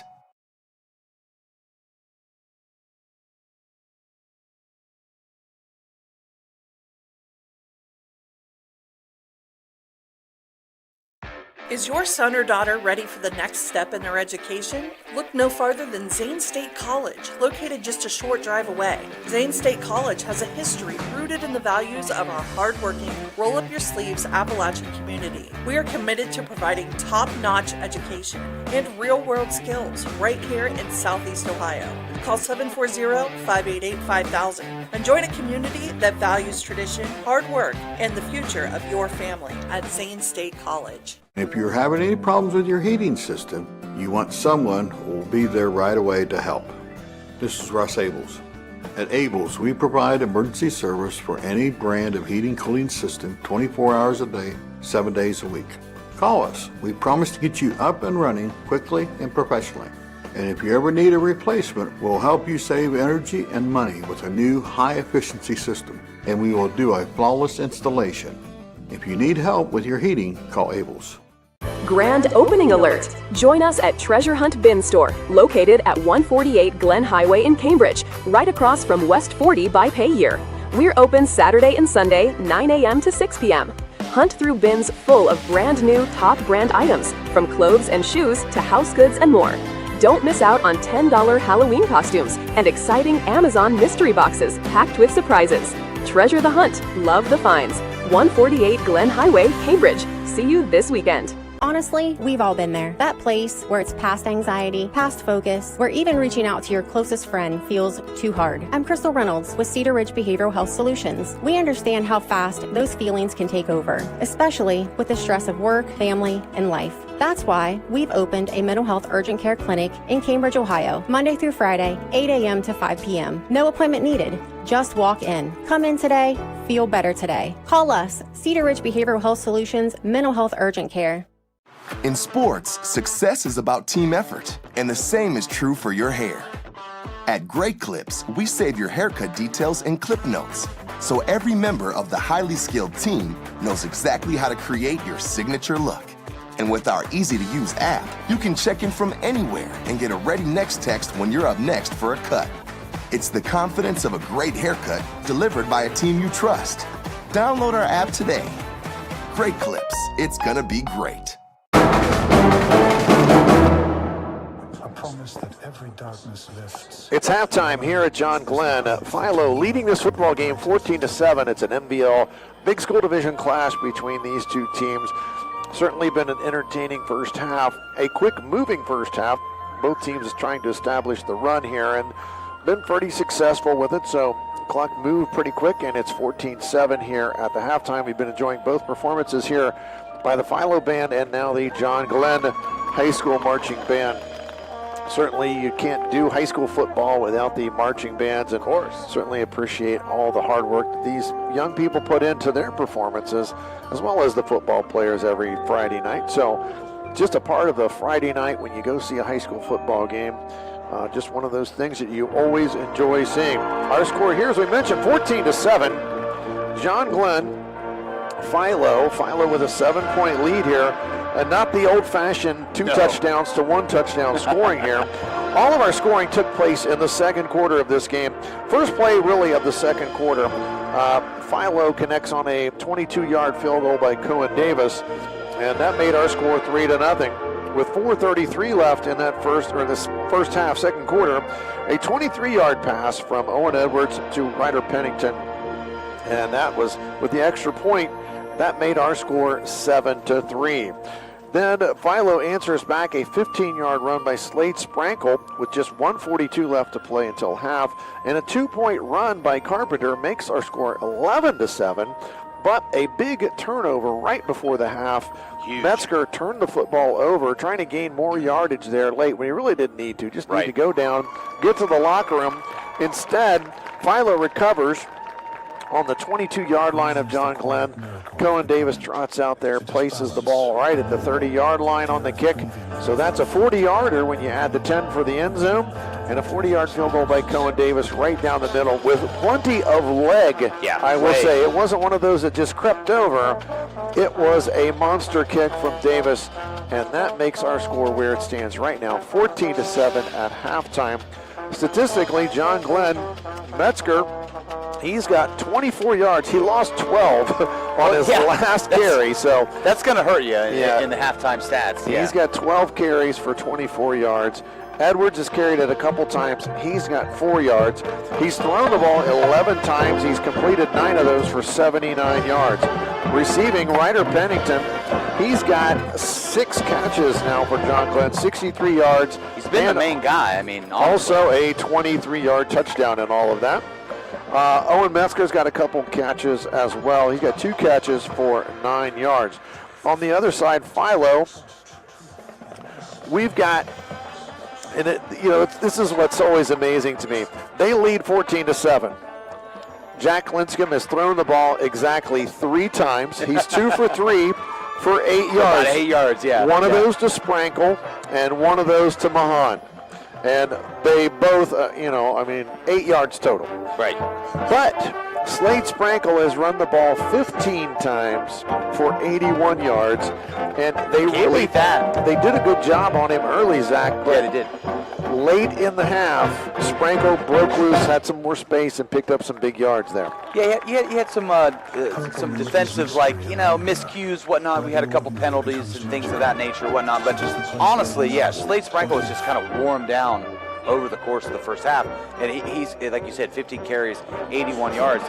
Some guys end the game with that. That's a good day at the office. Right. He's going in the second half with that. So I look for them to lean on him coming into the second half. I also look for John Glenn to do the same and try to get some of their playmakers involved here and get them out in space.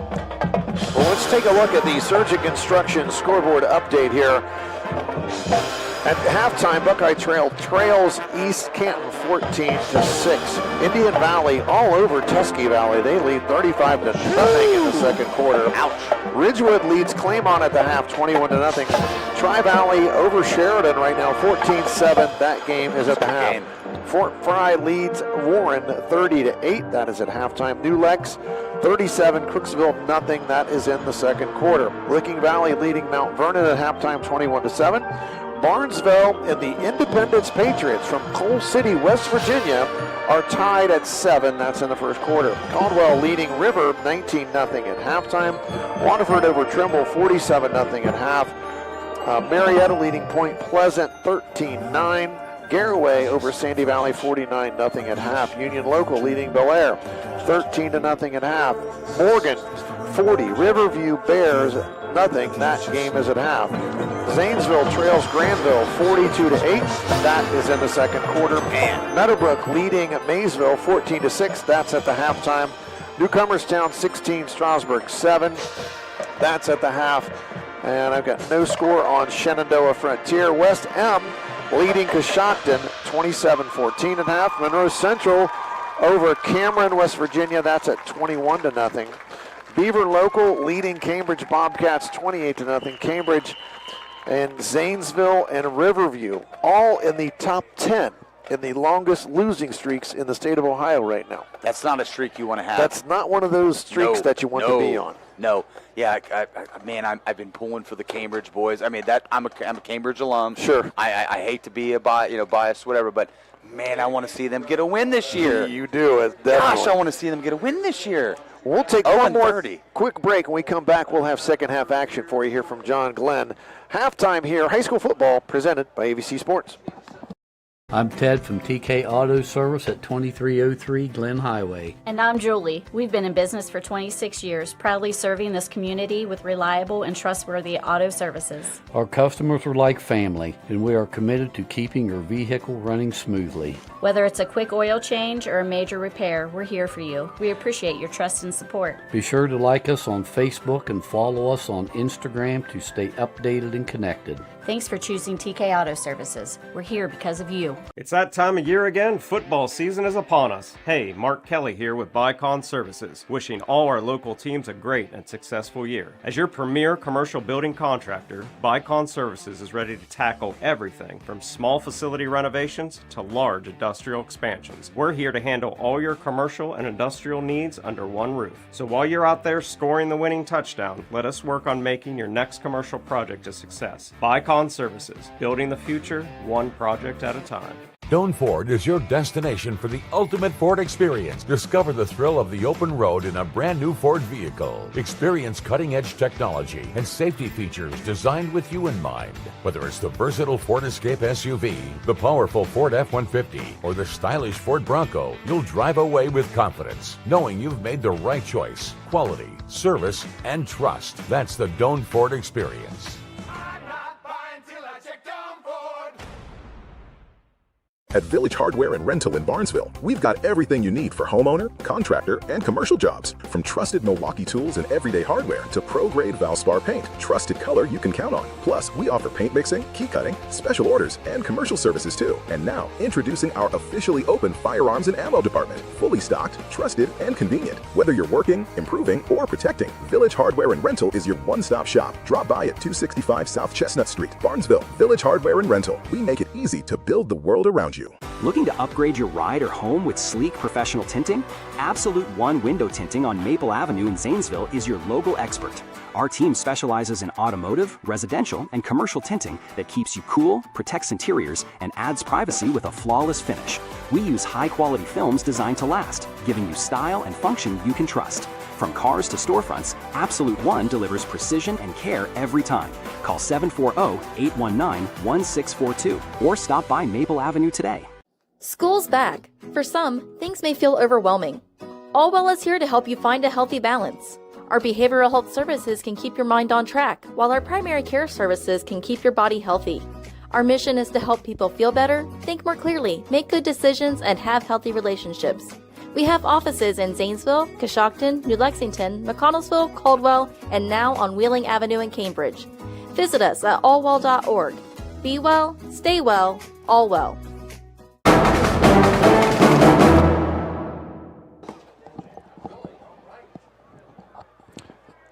Halftime wrapping up here at John Glenn. If you aren't familiar with how it works at halftime in a high school football game, there's a 20-minute clock. When it runs down, they put 3 more minutes up for the teams to warm up. I've never quite understand why they don't just do 23 to start with, or 25 or something. I've never understood that. It's just the nature of football now.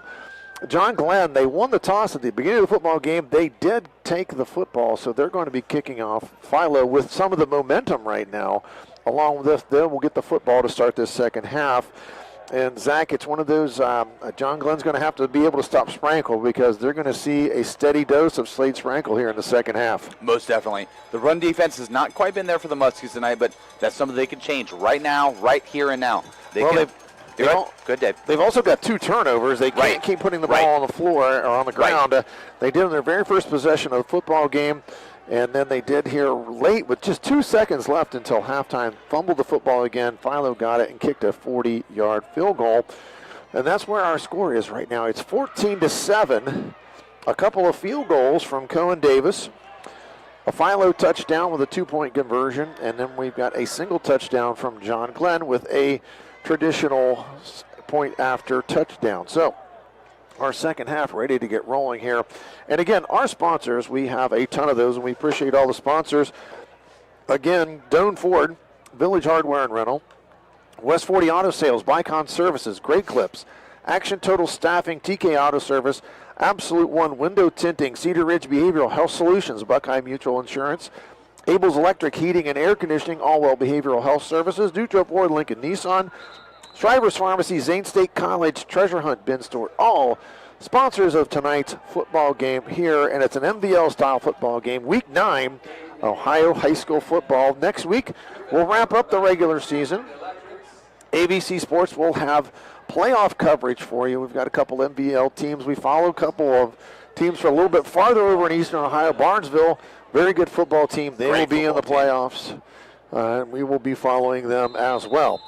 It's another John Valentine Insurance kickoff. This time, John Glenn kicks the ball to Philo. We're underway in the second half. An end-over-end kick that's caught down at the 17-yard line. Mahan dances around, gets across the 25, and now at the 30, he is tackled by another School of Muskies. You're going to keep using that one. I love that one, a School of Muskies, as he is brought down. You should be used to that, the School of Muskies, you know? Across the 35. I don't know, we're going to mark him at the 34, I believe. Yeah, nice little juke move. That looked a little bit of a Madden move there coming on in. But yeah, nice return. Good field position here for Philo to start their second half here, their first drive. Well, they did mark it at the 33. Philo now 1st and 10. As we get underway in the second half, Lincecum in the pistol formation, 2 receivers to his left side. Sprinkle in the backfield with him. Mahan in the slot on the left side. He's the one with all the speed and the leaping ability. Carpenter with him over on the left side as well. We have not seen Lincecum run the football tonight, but why not? You got Sprinkle, who gets another carry across 35-40. He's going to take it to the house. He's gone. 40, 30, 20, 10, 5, touchdown, Electrics on the first play of the second half. Slade Sprinkle takes it 67 yards to the house, and just like that, it's 20-7 Philo. Talk about starting off with some momentum. I mean, look at that. First play from scrimmage, and you get a nice off-tackle run there by Sprinkle. He already had 80-some yards here coming into the second half. That's going to put him well over 100 yards, 120 probably, more so. And we're going to get this this nice little, maybe we'll kick, maybe we won't formation here out of Philo as they enter the PAT. They got a 2-point conversion on this the last time. It worked once. Carpenter ran it, but this time they're going to bring it back, and they're going to let Davis kick the extra point. And they'll put it down right at the 10, so it's going to be a regular point after touchdown. Davis kick up and right down Broadway. And that makes our score Philo 21, John Glenn 7. We'll take a quick break. This is third quarter action. MVL football presented by AVC Sports. I was sitting in my car and it wouldn't start. I lifted the hood and the engine was falling apart. What would I do? My eyes filled with tears. Then on the radio I heard of West 40 by Pay here, where for a little money down and a little each week, I could have a car, nice, shiny, and sleek. So I walked in the door and I put the money down. Now I got a nice car that I can drive around. West 40 by Pay here will help rebuild your credit. The corner of Dewey and Route 40 in Cambridge, don't you forget it. West 40 Auto Sales, corner of Route 40 and Dewey Avenue in Cambridge, is home of a guaranteed credit approval, with most loans approved while you wait. Go to their website to fill out an online loan application, west40autosales.com. You'll also find their weekly special listed there. It's another John Valentine Insurance kickoff here as Philo with a 21-7 lead now, 11:38 to play in the third quarter, kicks it. Davis, a bouncing kick that's picked up at the 26-yard line, brought back across the 30 and brought down at the 34-yard line. Returning that one, Connor Shoemake. Yeah, it's a little bit of a doinker kind of kick there, but hey, good hands, way to be self-aware. Pick that up and got him a nice 10, 15 yards. And I believe they're going to set it down at the 35-yard line. So John Glenn 1st and 10 from their own 35. There's 11:32 to play. They are now facing a 21-7 deficit. 11-7 just 3 plays ago. Right. That's wild to even Field say. goal on the last play of the kickoff, and then first play from scrimmage, a 67-yard touchdown run from Sprankle. Metzger in motion to the left side of the formation. 3 receivers over there. They're going to hand it off to Bates. Bates turns it upfield across the 40. Good yardage to the 42-yard line. Yeah, nice run there up the middle of the offense there. Going to bring them up here to about the 43-yard line, just short, maybe right at the 43. Yeah, I thought they had the numbers out top. I thought maybe they were going to throw a bubble or something. Had 3-on-2 there at the top of the screen. If you're watching on YRPtv, you saw that right up the top of the screen.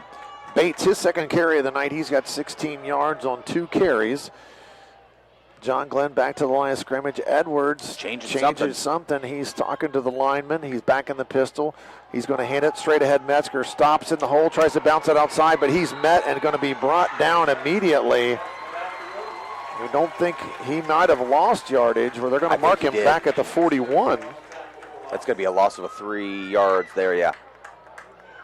They mark him at the 41, so we'll call it a loss of 2. It was at the 43. Last 2 carries for Metzger, he has lost yardage. He's now back to 22 yards on 13 carries. And that's definitely not what you want to see, from your bell cow back here. You want to have him high confidence, feeding him the ball, moving the chains. I look for Metzger to get a big run, a big chunk play in this drive. 3rd down and about 4 here for John Glenn. As he motions out. And they're probably going to do 2-down territory here at this point in the game. It's a little screen out to Metzger on the left side. He gets the first down across midfield. And that's a Vicon Services first down for the John Glenn Muskies in the 49-yard line of Philo. Well, I mean, as we talked, pregame, Dave, we talked about, running game. So there's a lot of openings here to come for this. Motioning Metzger out there to the side like that. You're kind of running him in this almost as if you're the 49ers. I'm going to take Christian McCaffrey out here and kind of let him get a little loose there out in the open side of the field. That's Metzger's 3rd catch now, 19 yards total for him. It's on the 49-yard line. If Vicon Services first down for John Glenn. Metzger going to try to handle the ball. Darts in the hole, bounce it out to the left side. 45, 40. There he goes. 35. Nice run by Metzger. You can't keep this guy bottled up, I'm telling you. He's got a lot of moves, and he changed directions a couple of times in the hole. He got it all the way to the 35. That's a 14-yard pickup for Reese Metzger. He's one of my favorite guys to watch run the ball in the entire NBL, and just like you said, change of direction. That is his thing. He's got it. He can move. He can shake you any way. 5th play of the drive now for the Muskies. They're on the 35-yard line of Philo. They started off on their own 35, so 30 yards here so far on this drive. And they're not in a big hurry, and the clock has stopped as Metzger was knocked out of bounds. There's 9:19 to play here in the 3rd quarter. 21-7, Philo in front. Handoff straight ahead. This time it looked like that was Perry. Jensen Perry this time gets his hands on the football. And they're going to mark it at the 32-yard line, so a pickup of 3. That's Perry's 2nd carry of the ball game. He's got 5 yards now.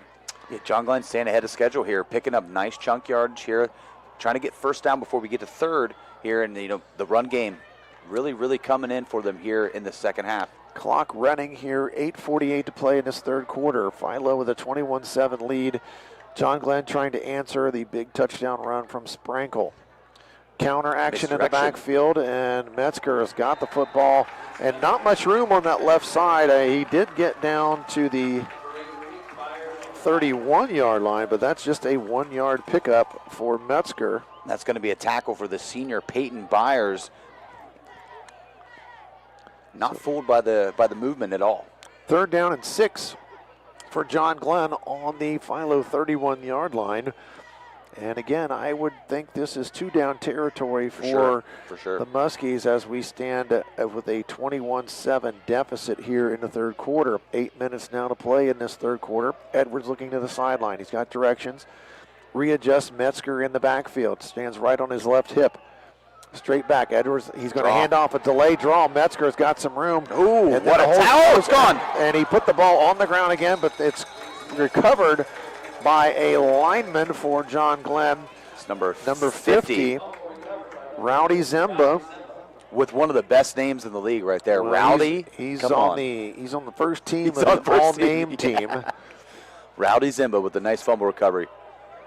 And that's a loss back to the 33-yard line. So it looks like they're going to keep the offense out on the field, coming out here for a 4th and 8. See if they can convert. And I don't mean to point out the young man's mistakes, but that is the third fumble from Reese Metzger in tonight's football game. Edwards rolls to his left. He's got a man. It's Pennington. It goes right through his hands. He had his man. He had the first down. All he's got to do is catch the football, and it goes right through Pennington's hands. Philo will take over on downs. Yeah, and Dave, you hate to be critical on something like that, but, man, wide open. I mean, it was right there for the first down and maybe then a couple yards. Just a nice little comeback route there. I'm sure they run that all the time. Roll out to the left, come back. They've run it multiple times tonight, actually, and connect it. Gotta catch that one. Gotta catch that one if you're hate that for them. Pennington. Now, 1st and 10 for the Electrics. They take over on the 33-yard line. Pretty much standard, starting field position here. We've had a couple down towards the 20, but most of the time we're 35-45. 7:05 to play here in the third quarter, and as expected, it's a handoff straight ahead. Good defense. To Sprankle. Not much there, but Sprankle does push ahead for about 3 yards. Yeah, and that's something that John Glenn's got to have to do here. With the lead right now, Philo is definitely going to lean on Sprankle as they have all night, 21-7 with 6:45 here in the third. You're going to keep leaning on your guy, and I expect them to hand him the ball multiple times. 17 carries, 151 yards for Slade Sprankle and a touchdown. The office. As he has carried the load here for the Electrics tonight. Jack Lincecum usually runs the football a few times, but he has not done that tonight. And Sprankle, handoff, tries the left side, gets it out to the 41-yard line. Yeah, and that was something we talked about pre-game. The quarterbacks being able to move around and run some of that read option. Neither quarterback's really run anything tonight. Picks up 5, and he's pushed his total to 156 yards on 18 carries. Clock moving now, 6 minutes to play in this third quarter. Philo in control. They've got the football. They've got the 14-point lead. Now they need to convert here on a 3rd and short.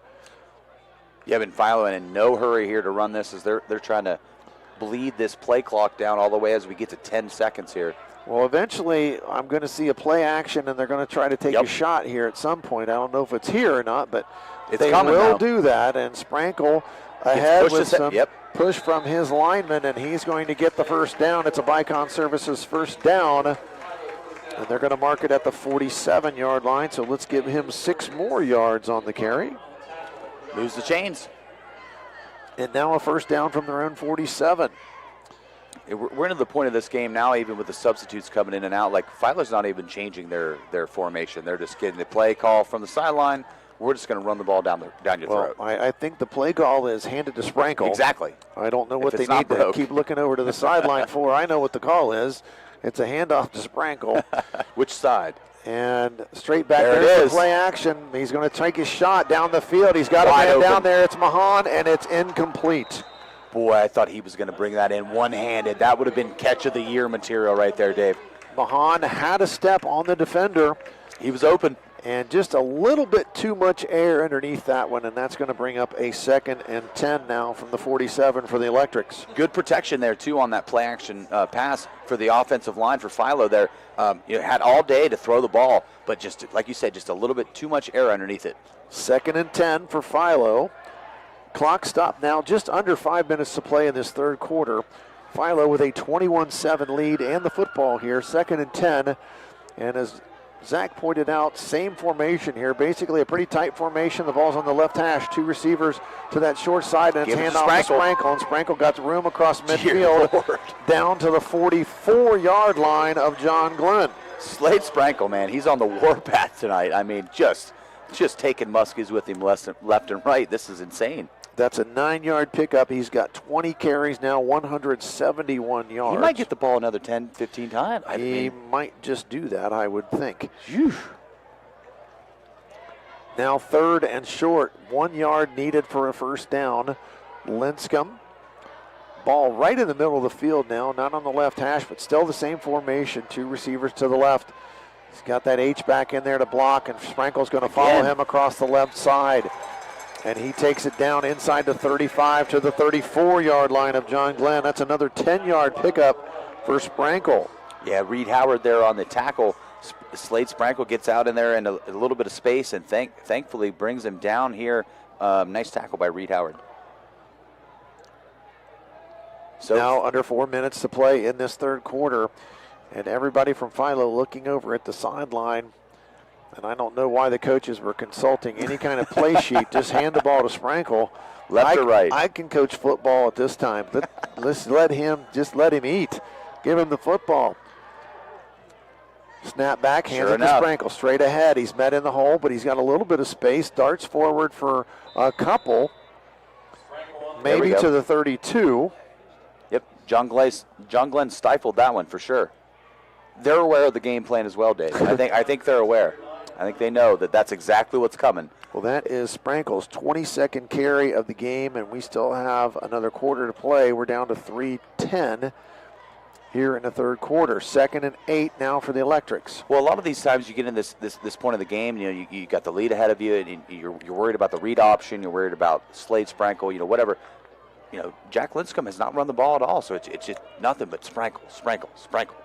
And Linscomb, I can't help but think he's still suffering a little bit. He's due for one. His ankle, Linscomb, he hurt his ankle in the Sheridan game, could not play the second half, and Sprankle pitch out, and he gets a left side, and he's going to get all the way down to the 24-yard line. Inside, outside, over top, wherever you want him to go. Sprankle's got the first down. And there's an 8-yard pickup, and now he's approaching the 200-yard plateau. He's got 191 now for the Electrics. If I were a betting man, Dave, I'm saying he's going to get over that. I'm saying he's going to get over 200. Yeah, I'll take that over, yeah. I did see quarterback from Crooksville. He ran for 356. A quarterback. Brayson Hill. Cow. It was a pretty special night. They upset Meadowbrook. That was a crazy night. Sprankle again bounces out to the left side. He's going to get it down to the 20-yard line before he's pushed out of bounds. Yeah, strung him out there to the left, short side of the field. Ran a little stretch play and just nowhere for Sprankle to go there. Good defense by the John Glenn. He still picked up 7. Yeah, still got him out there. Got it marked. Looking down at the 17, so he did pick up 7 yards.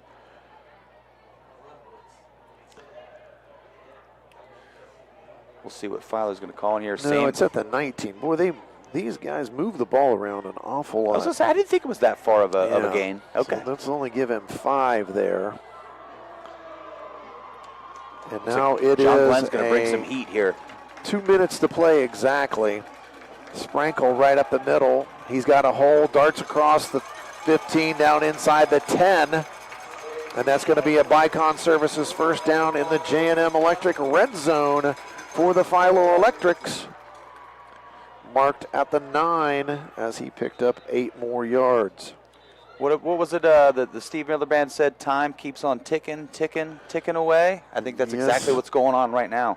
Well, we've got 1:45. The clock has stopped here momentarily. Of course, I make that joke right before the clock stops. And it looks like we just had an equipment malfunction there, perhaps, from, looks like Ryder Pennington. And I believe they're getting a substitute in for him. So the clock will wind again when the substitution is made. There it is. 1:44 with the clock moving now. 1st and goal from the 9, and now we're going to stop play. A timeout for John Glenn. Probably a wise timeout to regroup here as Philo trying to get in the end zone again. Sprankle now over the 200-yard mark. He's got 204 yards on 25 carries right now. And as I mentioned earlier, he's been able to get tough yards up the middle, running between the tackles most of the season, but he's doing a lot of his damage bouncing it to the outside tonight. Yep, for sure. I mean, he's having a great game. Dave, you want to take a second, maybe give a little love to our sponsors real quickly here? While we got a little bit of leeway here. We probably should do that here. Yeah, you know, sponsors. Those are our guys. Again, our sponsors: Cedar Ridge Behavioral Health Solutions, Patrons Buckeye Mutual Insurance, Abel's Electric Heating and Air Conditioning, Allwell Behavioral Health Services, Dutra Ford Lincoln Nissan, Shriver's Pharmacy, Zane State College, Treasure Hunt Bin Store, Doan Ford, Village Hardware and Rental, West 40 Auto Sales, Bicon Services, Great Clips. I got my haircut at Great Clips this week in Zanesville. Action Total Staffing, TK Auto Service, and Absolute One Window Tinting, all sponsors of tonight's broadcast. We've got a a Lock 9 Pizza player of the game for each team. I think I know who Philo's is going to be. Yeah, I have a sneaking suspicion of who that's going to be. Philo now lines up first and goal from the 9. Hand off to Sprankle. Give him he another darts one. ahead. He gets spun down at the 5-yard line. He's going to pick up 4 yards. And that brings up a second and goal from it's the 5-yard line. Maybe the 6 is where they've got him spotted. Yeah, I think they got him at the 6. Yeah. So second down. Late substitution coming in here for John Glenn. Philo not in a hurry, though, as the clock winds down. Almost a minute to go here in the third quarter. They lead 21-7. They're knocking on the door for more. I would be surprised if anybody touches it here but Sprankle. And there he is, powers ahead, and he's going to be brought down. Short gain. Maybe got a yard there. That clock's going to keep on churning, though. And it's going to keep on running. 43 seconds with the clock moving. Third down from the 5, and if you want an opportunity to try to win the football game, this is a must-stop for John Glenn.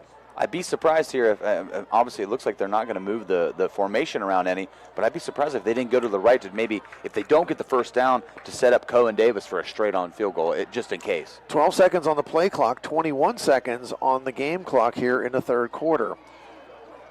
Hand off to Sprankle. He's going to go to the left side. He's going to be brought down right at the line of scrimmage. No gain. So now that brings up fourth down. Do you kick it? Do you go for it? What do you think, Dave? Well, we'll have the break here at the end of the quarter to think about it, because that's going to end our third quarter of play. Philo with a 21-7 lead over John Glenn in this MVL football game. We'll be back with fourth quarter action. This is MVL football presented by AVC Sports.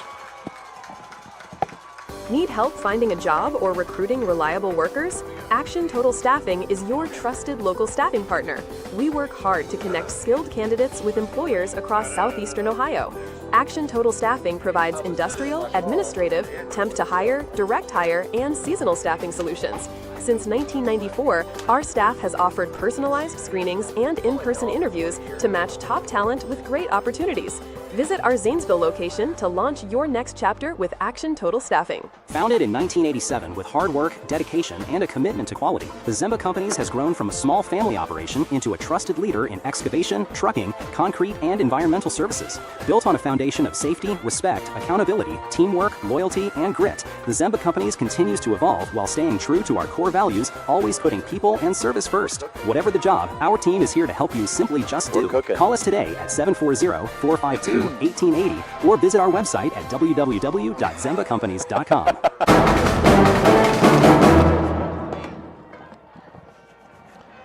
Fourth quarter action ready to get underway here at John Glenn. Philo with a 21-7 lead in this football game, and they have it fourth down on the John Glenn 5. And guess what? They're bringing out Cohen Davis. He's going to kick yet another field goal, I believe. Smart move. And they're going to he's going to put his tee right at the 12-yard line. So this would be his second 22-yard field goal of the game if he can convert it. And as we pointed out, he's got a mighty strong leg. He's been very good tonight kicking field goals. This would be his third of the game. Yeah, if you're Coach Linscomb, you're not worried about him coming out here and hitting this. If he connects, snaps back, holds good, kicks down, and it is up and good. I think he hit the building. Another field goal from Cohen Davis, and he makes the score. Philo 24, John Glenn 7. And Zach, he is a very impressive kicker. When it's refreshing to see, like some of these teams, you're within the 30-yard line. You can't kick a field goal. And I get it, high school sports, not everybody has a big boot like that, but that's a great thing to have in your back pocket for Philo, where they know that they can come out here and roll Cohen Davis out on the field, and he could hit it from 25, 30, 35, so that's great for them to have in their back pocket. So go ahead, first play of the fourth quarter is another Cohen Davis field goal. He's kicked 3 here in the game, and he looks very effortless doing it. Now, I will say, Maysville had Matthew Harper, just a dynamite kicker. Will Nikolazakis here at John Glenn. Will's a great kicker. Watched him kick a 41-yarder to win a game for John Glenn at the buzzer over at Maysville a couple of years ago. So we've had our share of fine kickers here in the MVL to see. Now, another John Valentine Insurance kickoff, and boy, JV is getting his money's worth on the kickoffs tonight. Cohen Davis will put his foot into it at the 40-yard line. And this Valentine Insurance kickoff, it's a ground ball, and it bounces, picked up right at the 20-yard line, across the 25 to the 30, 35, 40, 45, brought down and tackled right at midfield. Nice. Boy, shoestring tackle, or he might take it to the house. Howard on a great return. He takes it all the way out to midfield. Maybe it's in even Philo territory here. Yeah, I think they're going to spot that one right at the 49. Yeah, I thought Reed Howard was about to do a touchdown dance on that one. Shoestring tackle, that's putting it lightly, man. Talk about saving a play. So the 49-yard line of Philo. Great return there from Mr. Howard to start this drive for John Glenn. First play of the fourth quarter was a field goal from Cohen Davis of the 22-yard variety. And we got John Glenn down here. We got Ryder Pennington one-on-one on. They're going to call that a false start. How you want to start off this drive. Trailing by 17, and it's an illegal procedure call. Illegal procedure, okay. Which will back John Glenn up to their own 46-yard line. So backwards on the first play. Not how you like to start the drive, but that's okay. First and 10 now for the Muskies. 2 receivers to each side of the formation. Straight back is Edwards. He wants to throw it. Pumps it a couple times, and he was looking across the middle of the field for Morrow, but off his hands, just a little bit to the right of Morrow, and he kind of double clutched the throw a little bit there and couldn't get the completion. Yeah, wasn't quite sure if he wanted to go there to the comeback route in the middle of the field. It was wide open, but yeah, just kind of like you said, double clutched it a little bit, kind of alligator armed it a little bit. It's going to be a little bit to the left and unfortunately going to fall to the turf. Only the third incompletion by Edwards on the night. This time, throws it out in the flat. The man that had the kick return, and he's wrapped up. Reed Howard. That's going to be a loss of yards. That's going to be a penalty, too. That's going to be a little excessive on the tackle there. They were going to mark him back at the 44-yard line. John Glenn gets a little bit of grace here on this penalty. It's going to bring them up a little bit. Actually, would have been no, it's going to go against. What? How? So that's crazy. Is going to be a penalty marked off against John Glenn. We've got second in a parking lot here. I don't even know. That takes it all the way back to the 34-yard line. They've got to get to the 39-yard line. So it's, they've got, let's just say, a long way to go. A long way to go, yeah.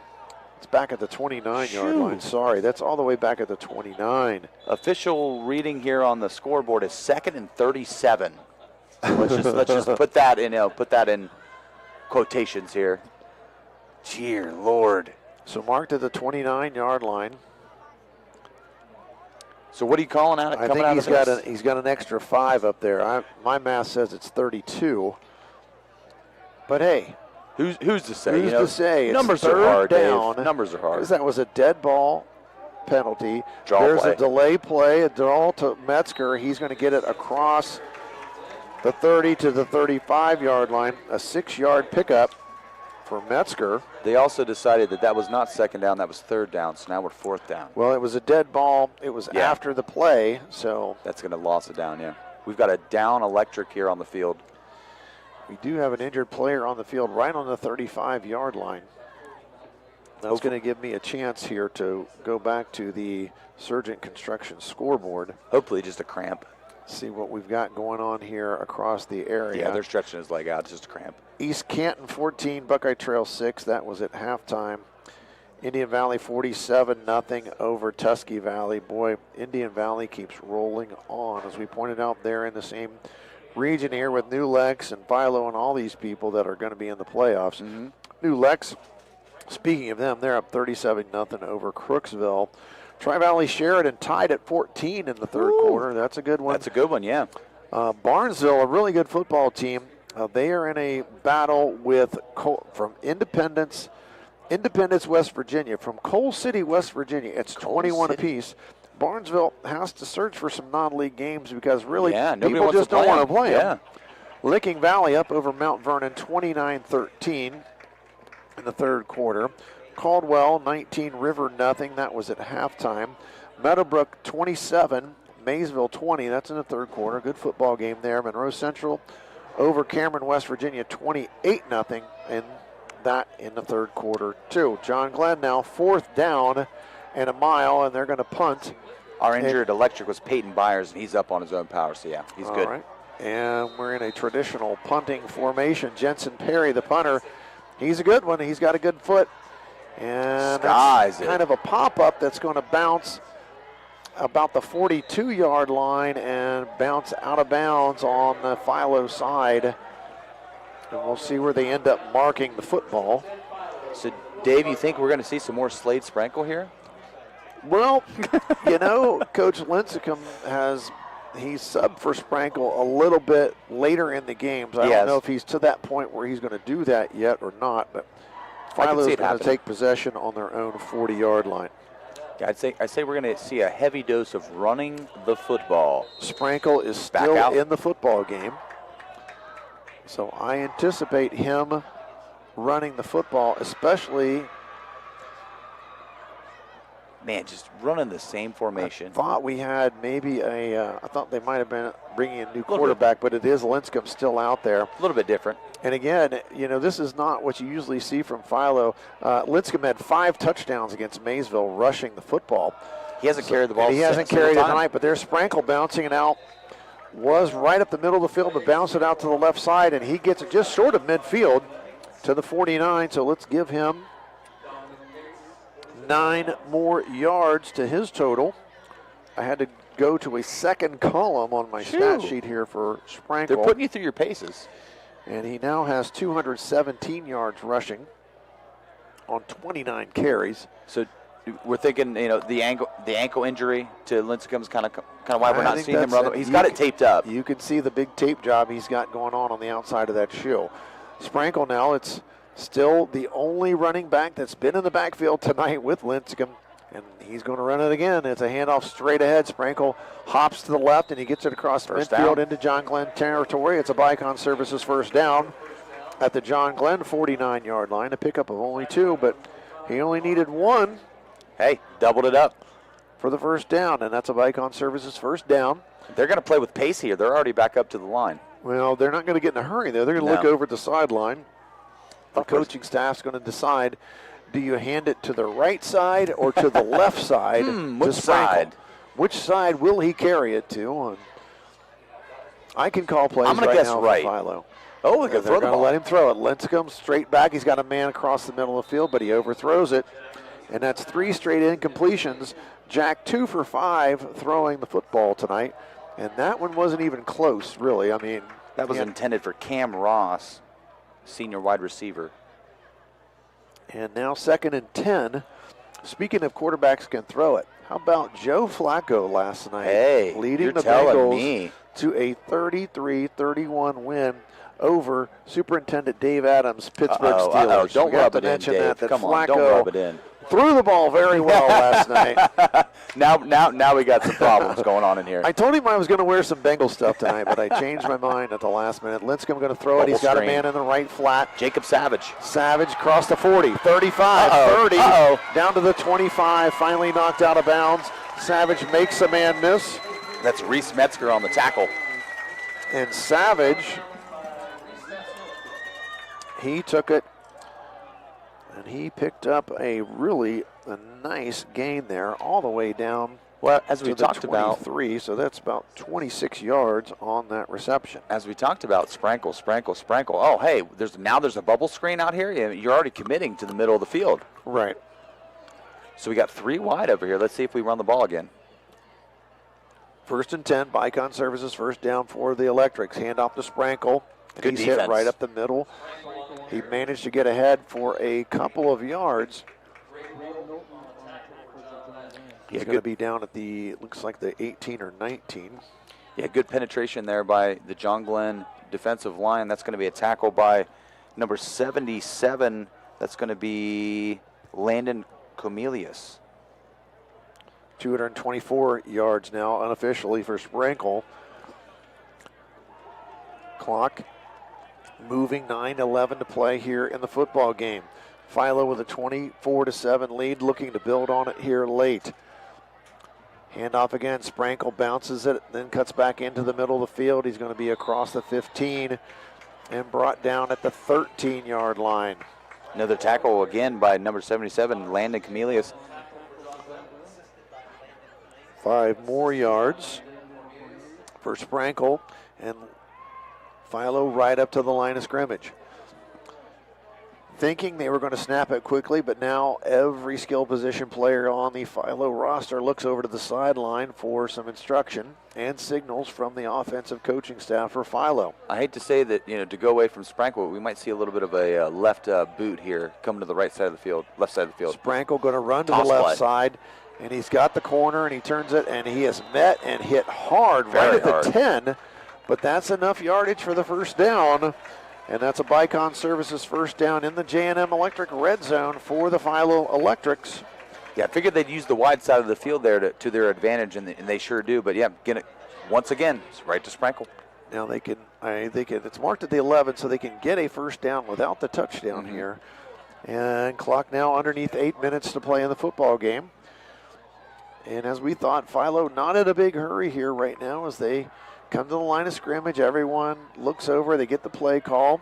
They still got 8 seconds on the play clock. Lincecum, he's going to throw it. He's on the right side. He's looking at Mahan. Mahan's got it, and he's into the end zone.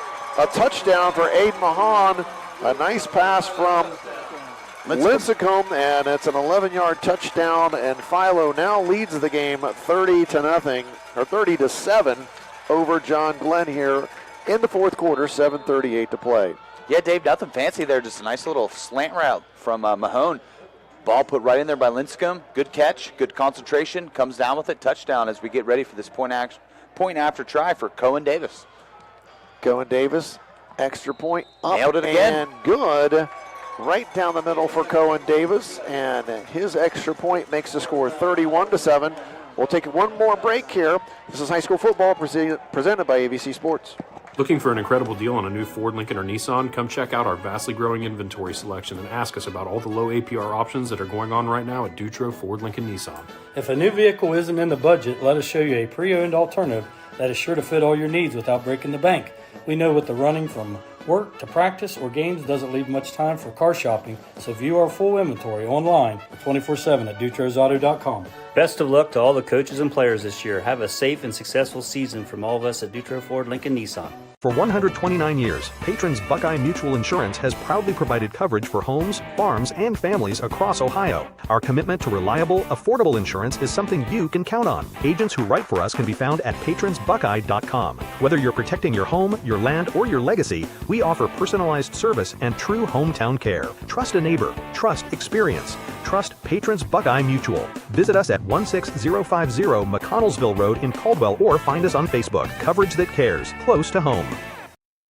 97.7 on your FM dial. We're WILE FM, Byesville, Cambridge.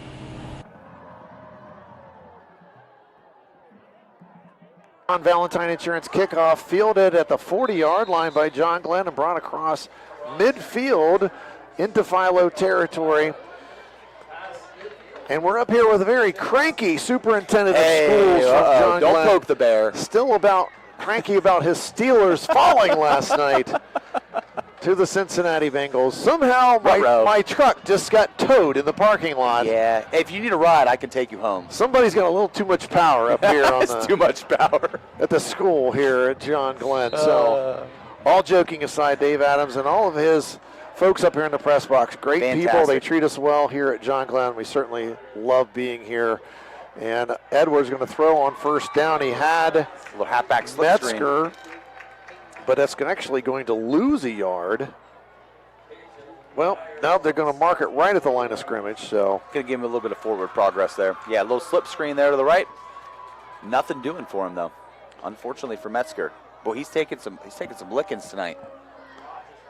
That was a big hit there. It was. So we've got shotgun. 2 wide receivers each side, running back to the right as Edwards drops back. And Edwards finds his man downfield across the 30 or 40-yard line, knocked out of bounds right around the 34-yard line. A good pickup there, a 14-yard pickup. And that was Howard on the connection there, his 3rd catch of the game. And he's got 16 yards receiving. Yeah, way to just find the soft spot in the zone there, Dave. Just a little comeback route, a little hitch, and finds a spot, sits there, boom. Nice ball by Edwards, puts right on the money. First down. Bicon Services first down for the Muskies on the 34-yard line of Philo. 6:52 to the left here in the football game. It's 31-7. Philo in the lead. They've been able to run the football. Sprankle has been a hard man to deal with tonight, and there's an incomplete pass. Trying to get it out to the right. He was looking for Pennington again, and just a little bit underthrown. Pennington tried to go down to the ground to scoop it, but couldn't quite get the football. Edwards underthrew that one just a tad, and that's going to bring up 2nd and 10 from the 34-yard line. Late in the game here, 31-7. Any hope whatsoever? I mean, you'd have to have pretty much a miracle right now anyway, but you got to score here, and you need to score quickly. They're going to roll Edwards to the left side this time. Turns his shoulders. He's going to run the football.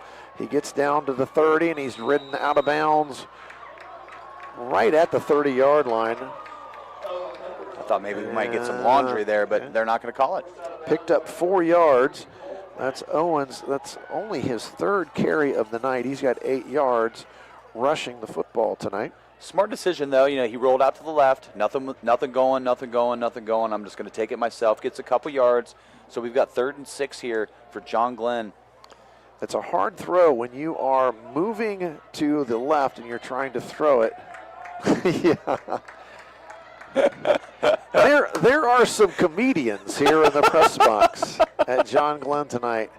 Oh, man. And Metzger cuts back after the handoff. He was going to try the right side, but cut it right up the middle of the field. He gets to the 25-yard line. A good run there. So we're going to mark him at the 26-yard line. So a 4-yard pickup for Metzger. So, Dave, this is not an official sponsor? I don't think we don't need to call that one out? I don't think that's an official sponsor. Just want to make sure. I don't want to get yelled at. Yeah. Amazing what happens to these Steeler fans when they lose. Yeah. You push them into a corner. That's what happens. John Glenn now facing 4th and short here with 6 minutes to play in the football game. They've got to get to the 24. Going under center. Ball's at the 26. Edwards hands it to Metzger, and Metzger's going to be brought down. He fought forward. He might have got the first down with some extra effort. Waiting to see the call here. I'm not sure. And I'm not seeing, and they're saying it is a first down. Metzger, giving it to him. With the extra effort, picked up the first down. That was a close one. That's his 19th carry of the game. He's got 47 yards. Yeah, it's been a long day at the office for sure. Getting a lot of carries and just trying to make something happen here for this John Glenn Muskies offense.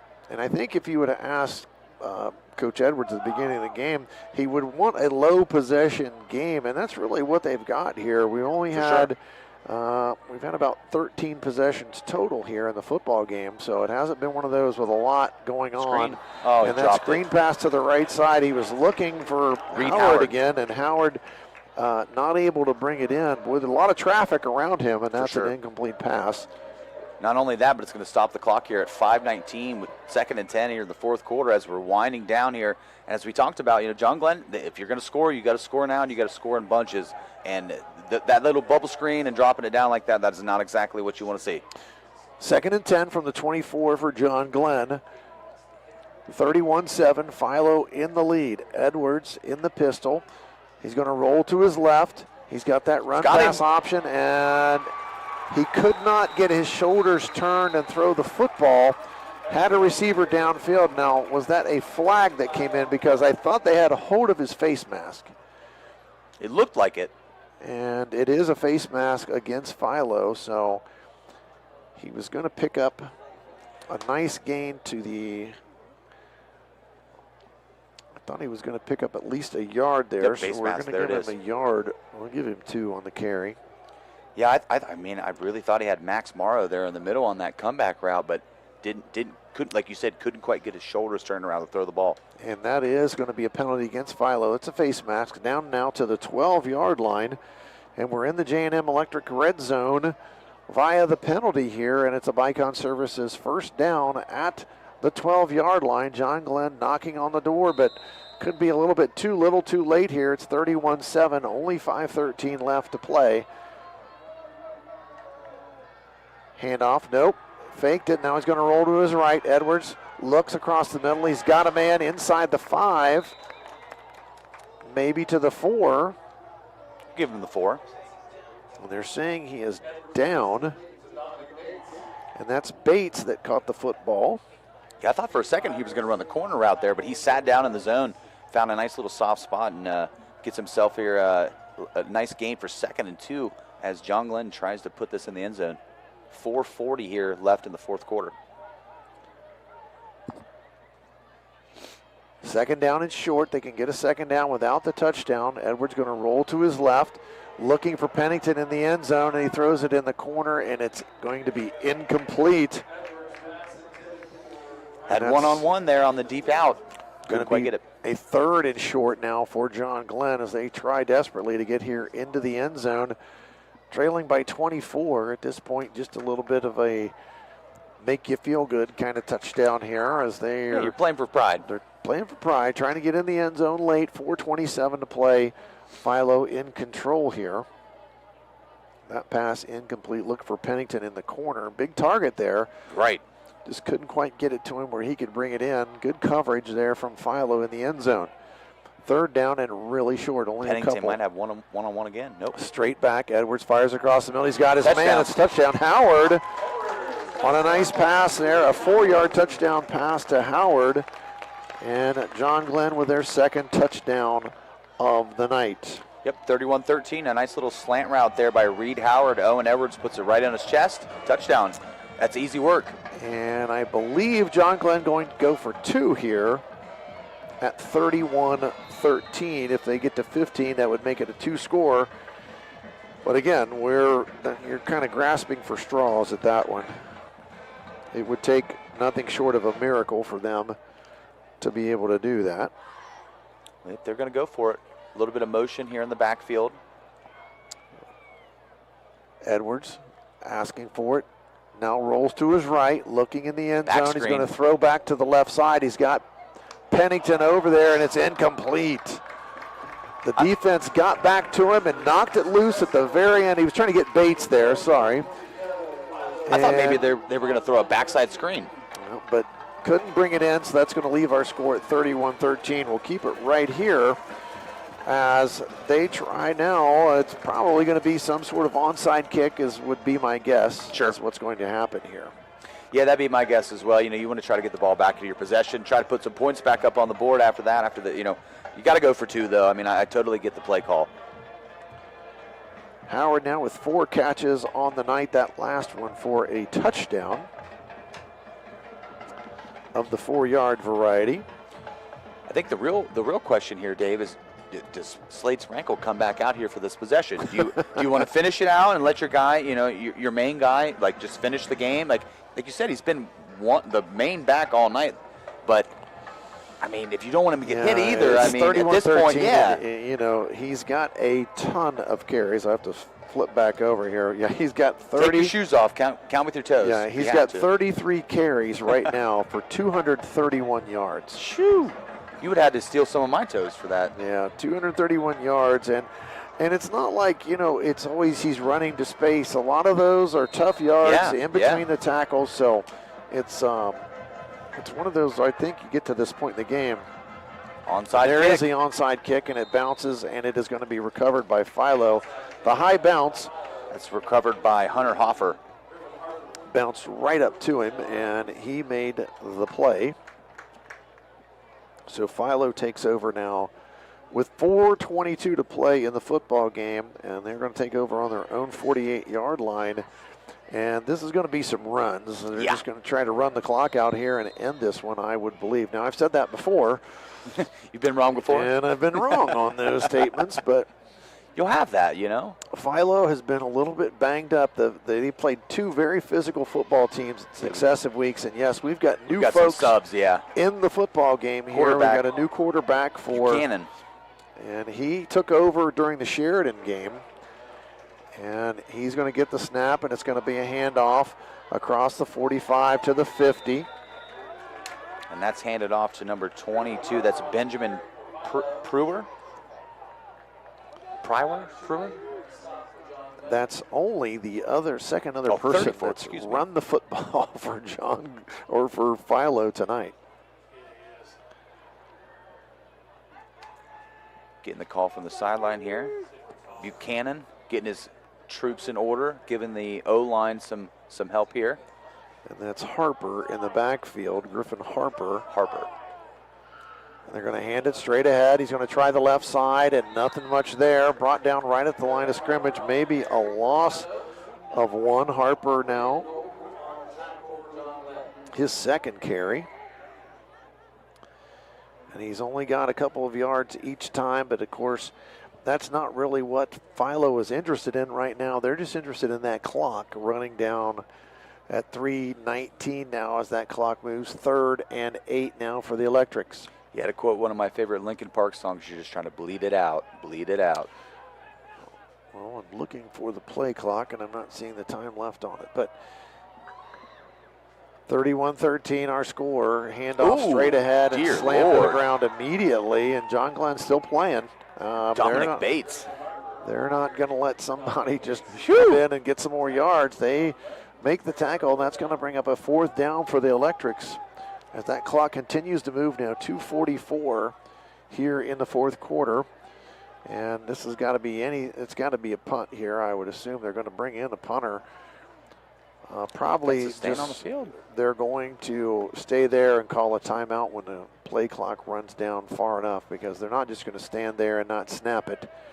Center's down. And Coach Linscomb over here talking to the official on this side of the field, and he's waiting for time to roll down, and it does. So down to 2:15, and he's going to send the punt team out there. Yeah, some unintentional humor there as Christian Long tells his center 64 Dakota Kinney, hey buddy, we're not going to run this play. You can get up now. Yeah, it's one of those where things weren't going to happen. I mean, it's just he was ready. So we're going to go now, into 4th down. 2:15 to go in this game. It's just a matter of what's the final score going to be. 31-13 right now. John Glenn facing that 18-point deficit. Not much time left to do anything here, and we'll see if I see Edwards still out there. We'll see what they do after this punt. We'll be somewhere around 2 minutes to play in the football game. And as someone that's had to broadcast games that ended after 10 o'clock this year, I will gladly take a finish that happens somewhere in the 9:15 area tonight. Tell me how you really feel. The football game, and it is going to be a punt. And back snap, high snap, but it's caught. Foot into it. It's kind of a wobbler. Going to bounce at the 28. It's picked up by Metzger. Metzger dances, gets back to the 25-yard line.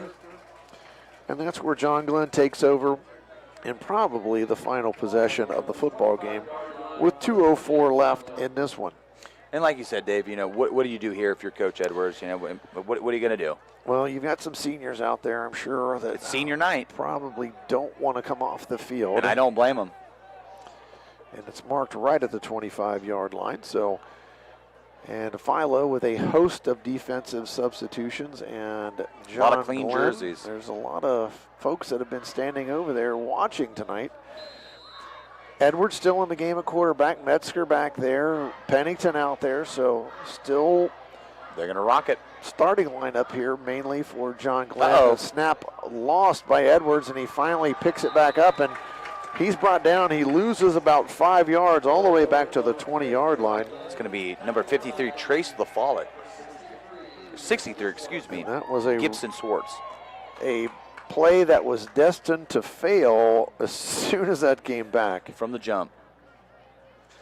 And that's a 5-yard loss for Edwards. Now he's 5 carries on 5 yards on 5 carries, so not a good average, but he hasn't really tried to tuck it and run. It's been one of those where he's been rolling out, maybe looking downfield to try to pass the football. So clock now down to 1:20 to play. John Glenn not in a hurry. Philo obviously not in a hurry either. And there's going to be a timeout on the field. John Glenn calls a timeout, and I believe Coach Edwards is going to bring in some subs. He's going to take out, I believe, his seniors that are out there on the field and put in some fresh unis as they come out on the field. And yep, here they come. Here comes a line change. Yep, it looks like a line change in hockey as they trade. And yes, some of those seniors coming off the field for the last time here at John Glenn. Which is a bittersweet thing in itself, one of those things where it's senior night, you want to put on a great show for the home crowd, for your family, for your friends, for your comrades, your fellow players, and just didn't quite have enough tonight against this great Philo team. Well, Philo, they have their eyes on the playoffs, and if things continue to hold form for them, they are looking at hosting a game, which that would be a feather in their cap if they could do that. John Glenn now going to come up to the line of scrimmage facing a 2nd and 15. Got new quarterback here, number 13, Carter Mary. He's going to hand the ball off. Hands it off to the right side across the 20-yard line, fighting out across the 25. That's Connor Shoemake. Connor Shoemake, number 12. Getting his first carry of the night. Looks like Philo's going to do the same thing. They're going to make a big change, a big shift. Bring in some younger guys. Yeah, they're going to bring in some people as well. An entirely new defense now out there for Philo in the waning seconds of this game. 45 left to go in the 4th quarter. And it's probably going to be the last play of the football game here when John Glenn snaps it. We're down to 38 seconds. They're going to come up to the line of scrimmage and one more play, and then we'll get out of Dodge and we'll end this football game. It's going to be handoff to the left side across the 30 to the 35-yard line. And that's number 21, Jensen Perry, fighting for yardage. He gets to the 35, might have got the first down, and he did. And that's our last Bicon Services first down of this game as the clock will run.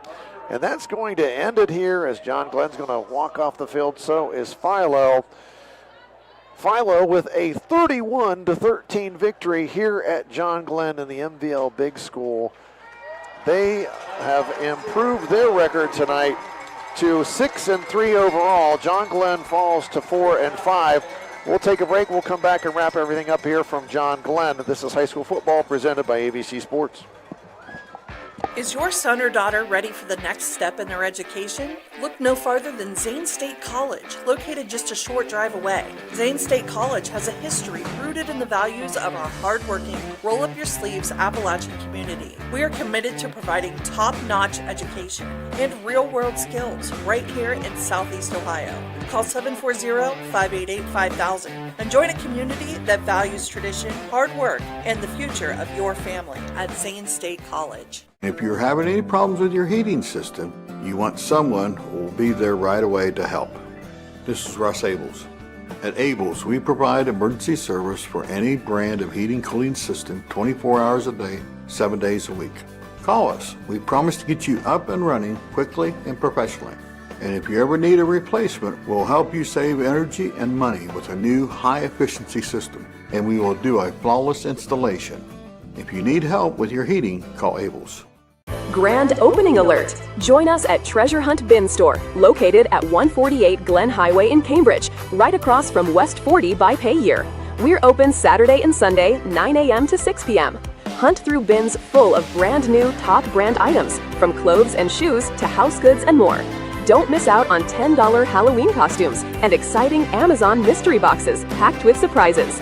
Treasure the hunt, love the finds. 148 Glen Highway, Cambridge. See you this weekend. Honestly, we've all been there. That place where it's past anxiety, past focus, where even reaching out to your closest friend feels too hard. I'm Crystal Reynolds with Cedar Ridge Behavioral Health Solutions. We understand how fast those feelings can take over, especially with the stress of work, family, and life. That's why we've opened a mental health urgent care clinic in Cambridge, Ohio, Monday through Friday, 8 a.m. to 5 p.m. No appointment needed. Just walk in. Come in today, feel better today. Call us, Cedar Ridge Behavioral Health Solutions, Mental Health Urgent Care. Shriver's Pharmacy is a proud supporter of Ohio high school sports, wishing all area athletes, coaches, and parents a healthy and successful season. When you play, play with heart. Local and independent since 1979. Shriver's Pharmacy, because we care.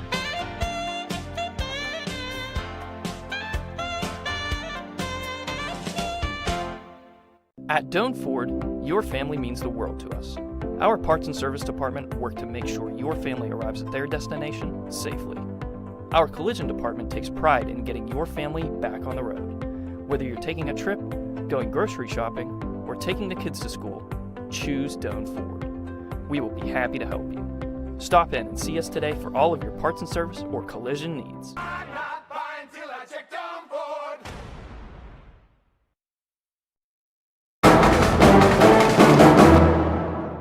Glenn, Philo comes to New Concord and leaves with a 31-13 victory over John Glenn. Zach, pretty much what we expected out of Philo. They like to run the football, and they did that with Slade Sprankle tonight. Yeah, and they did it well and efficiently, and like you said earlier, it's not like all those runs and gains for Sprankle throughout this game were in space, or like he had a lot of room. Some of them were 2-3 yard gainers where he ran into just a total host of, or a school, as you would say, a school of Muskies. So it's not like those were all big chunk plays. He really fought for it and worked for it all night. But yeah, as you said, we knew this game was going to be won on the ground, and that's exactly what happened. Philo totally dominated the line of scrimmage tonight, and you can tell by the box score, as you're about to read to us here, Dave, for Slade Sprankle. Well, our scoring tonight, no scoring in the first quarter, lots of scoring in the second quarter. First play of the second quarter was a 22-yard field goal by Cohen Davis that made her score 3-0. John Glenn answered with their first lead of the game and only lead of the game on a 23-yard touchdown pass from Edwards to Pennington. It was 7-3. Philo answered. 1:42 to play in the second quarter. A 15-yard run by Sprankle. 2-point run by Carpenter made her score 11-7. And then a fumble with 2.2 seconds left gives the Electrics the ball with a chance to kick a field goal, and they do. Cohen Davis with a 40-yarder right down the middle. That made it 14-7 at half. Opened the second half in the third quarter, a 67-yard run on the first play from scrimmage. Imagine that. By Sprankle, and the extra point by Davis made our score 21-7. In the fourth quarter with 12, the first play of the fourth quarter, a 22-yard field goal made ours from Davis again, 24-7. With 7:38 to play, an 11-yard touchdown pass from Lincecum to Mahan made our score 31-7, and then our scoring ended with a 4-yard touchdown pass from Edwards to Howard for John Glenn. That made our final 31-13. The story of the night, Slade Sprankle for the Philo Electrics. I had him, now this is unofficial statistics, 33 carries for 231 yards. He had a night tonight. Now, on the flip side of the coin, Jack Lincecum, he threw the ball a grand total of 7 times, and he only completed 4 of those, 1 for a touchdown. Can't forget that. Can't forget that one. On the John Glenn side of things, Reese Metzger carried the ball 19 times. He had 47 yards rushing. Edwards was 14 of 20 throwing the football. He had 79 yards at halftime, and he added on to that in the second half. He had about 30 more yards, so 109 yards passing for Edwards in that second half. Metzger had 4 catches for 19 yards. Pennington, he was the main target tonight. He had 6 catches for 65 yards and also a touchdown. And that leads me to our last 2 things. Zach, we got 2 Lock 9 Pizza players of the game. I'll give you the easy one. Slade Sprinkle! Slade Sprinkle is the Lock 9 Pizza player of the game for the Philo Electrics. We also have a Lock 9 Pizza player of the game for John Glenn, and we talked about that one a little bit. Ryder Pennington will be our Lock 9 Pizza player of the game for John Glenn. He had the 6 catches, and one of those was for a touchdown, 65 yards receiving. We also have a Guernsey-Muskingum Power lineman of the game, and it happens to be a young man that's actually studying to be a lineman while he is at the vocational school here. Kean Barton from John Glenn is our Guernsey-Muskingum Power Electric Cooperative, I should say, power lineman of the game. So congratulations to him. He was one of the folks in the senior night festivities, and there were a couple of kids in that program from John Glenn, so that was a logical choice for us tonight. Kean Barton studying to be a power lineman. He's the power lineman of the game. That's going to pretty much wrap up everything for us here tonight. We've got some things going on next week. AVC Sports, we've got 4 games for you. Shady Side is at Monroe Central. That's on WBNV and also YRPtv. Morgan is at Philo. That's on WILE 97.7. Crooksville is at Maysville. That's on Nash, Icon 98.5 and 107.9 and YRPtv. Shenandoah is at Caldwell. As they call that, the Noble County Super Bowl. Yes, it is. That game is on KC 105 and YRPtv. So we've got 4 games for you next week. I will be, let's see, which one of those games? I'm at the Crooksville-Maysville game, as a matter of fact. I think you're with me there, too. I am. I will be there. So we'll be at Maysville one last time this season, and that will wrap everything up. Philo, now at 6-3, eyeing a playoff berth, 2-2 in the MVL. John Glenn falls to 4-5 and 1-3 in the MVL. Thank you for watching and listening to our broadcast tonight. We certainly appreciate everyone that was listening and watching tonight. Joel and Mike, we appreciate your efforts tonight here. Joel, the big boss at AVC Communications, running the show, and then Mike Mitchell here on the camera. Again, we certainly appreciate their work tonight. Gets us on the air and does everything that Zach and I have no clue how to do. No, we do not. Well, again, thanks for everyone.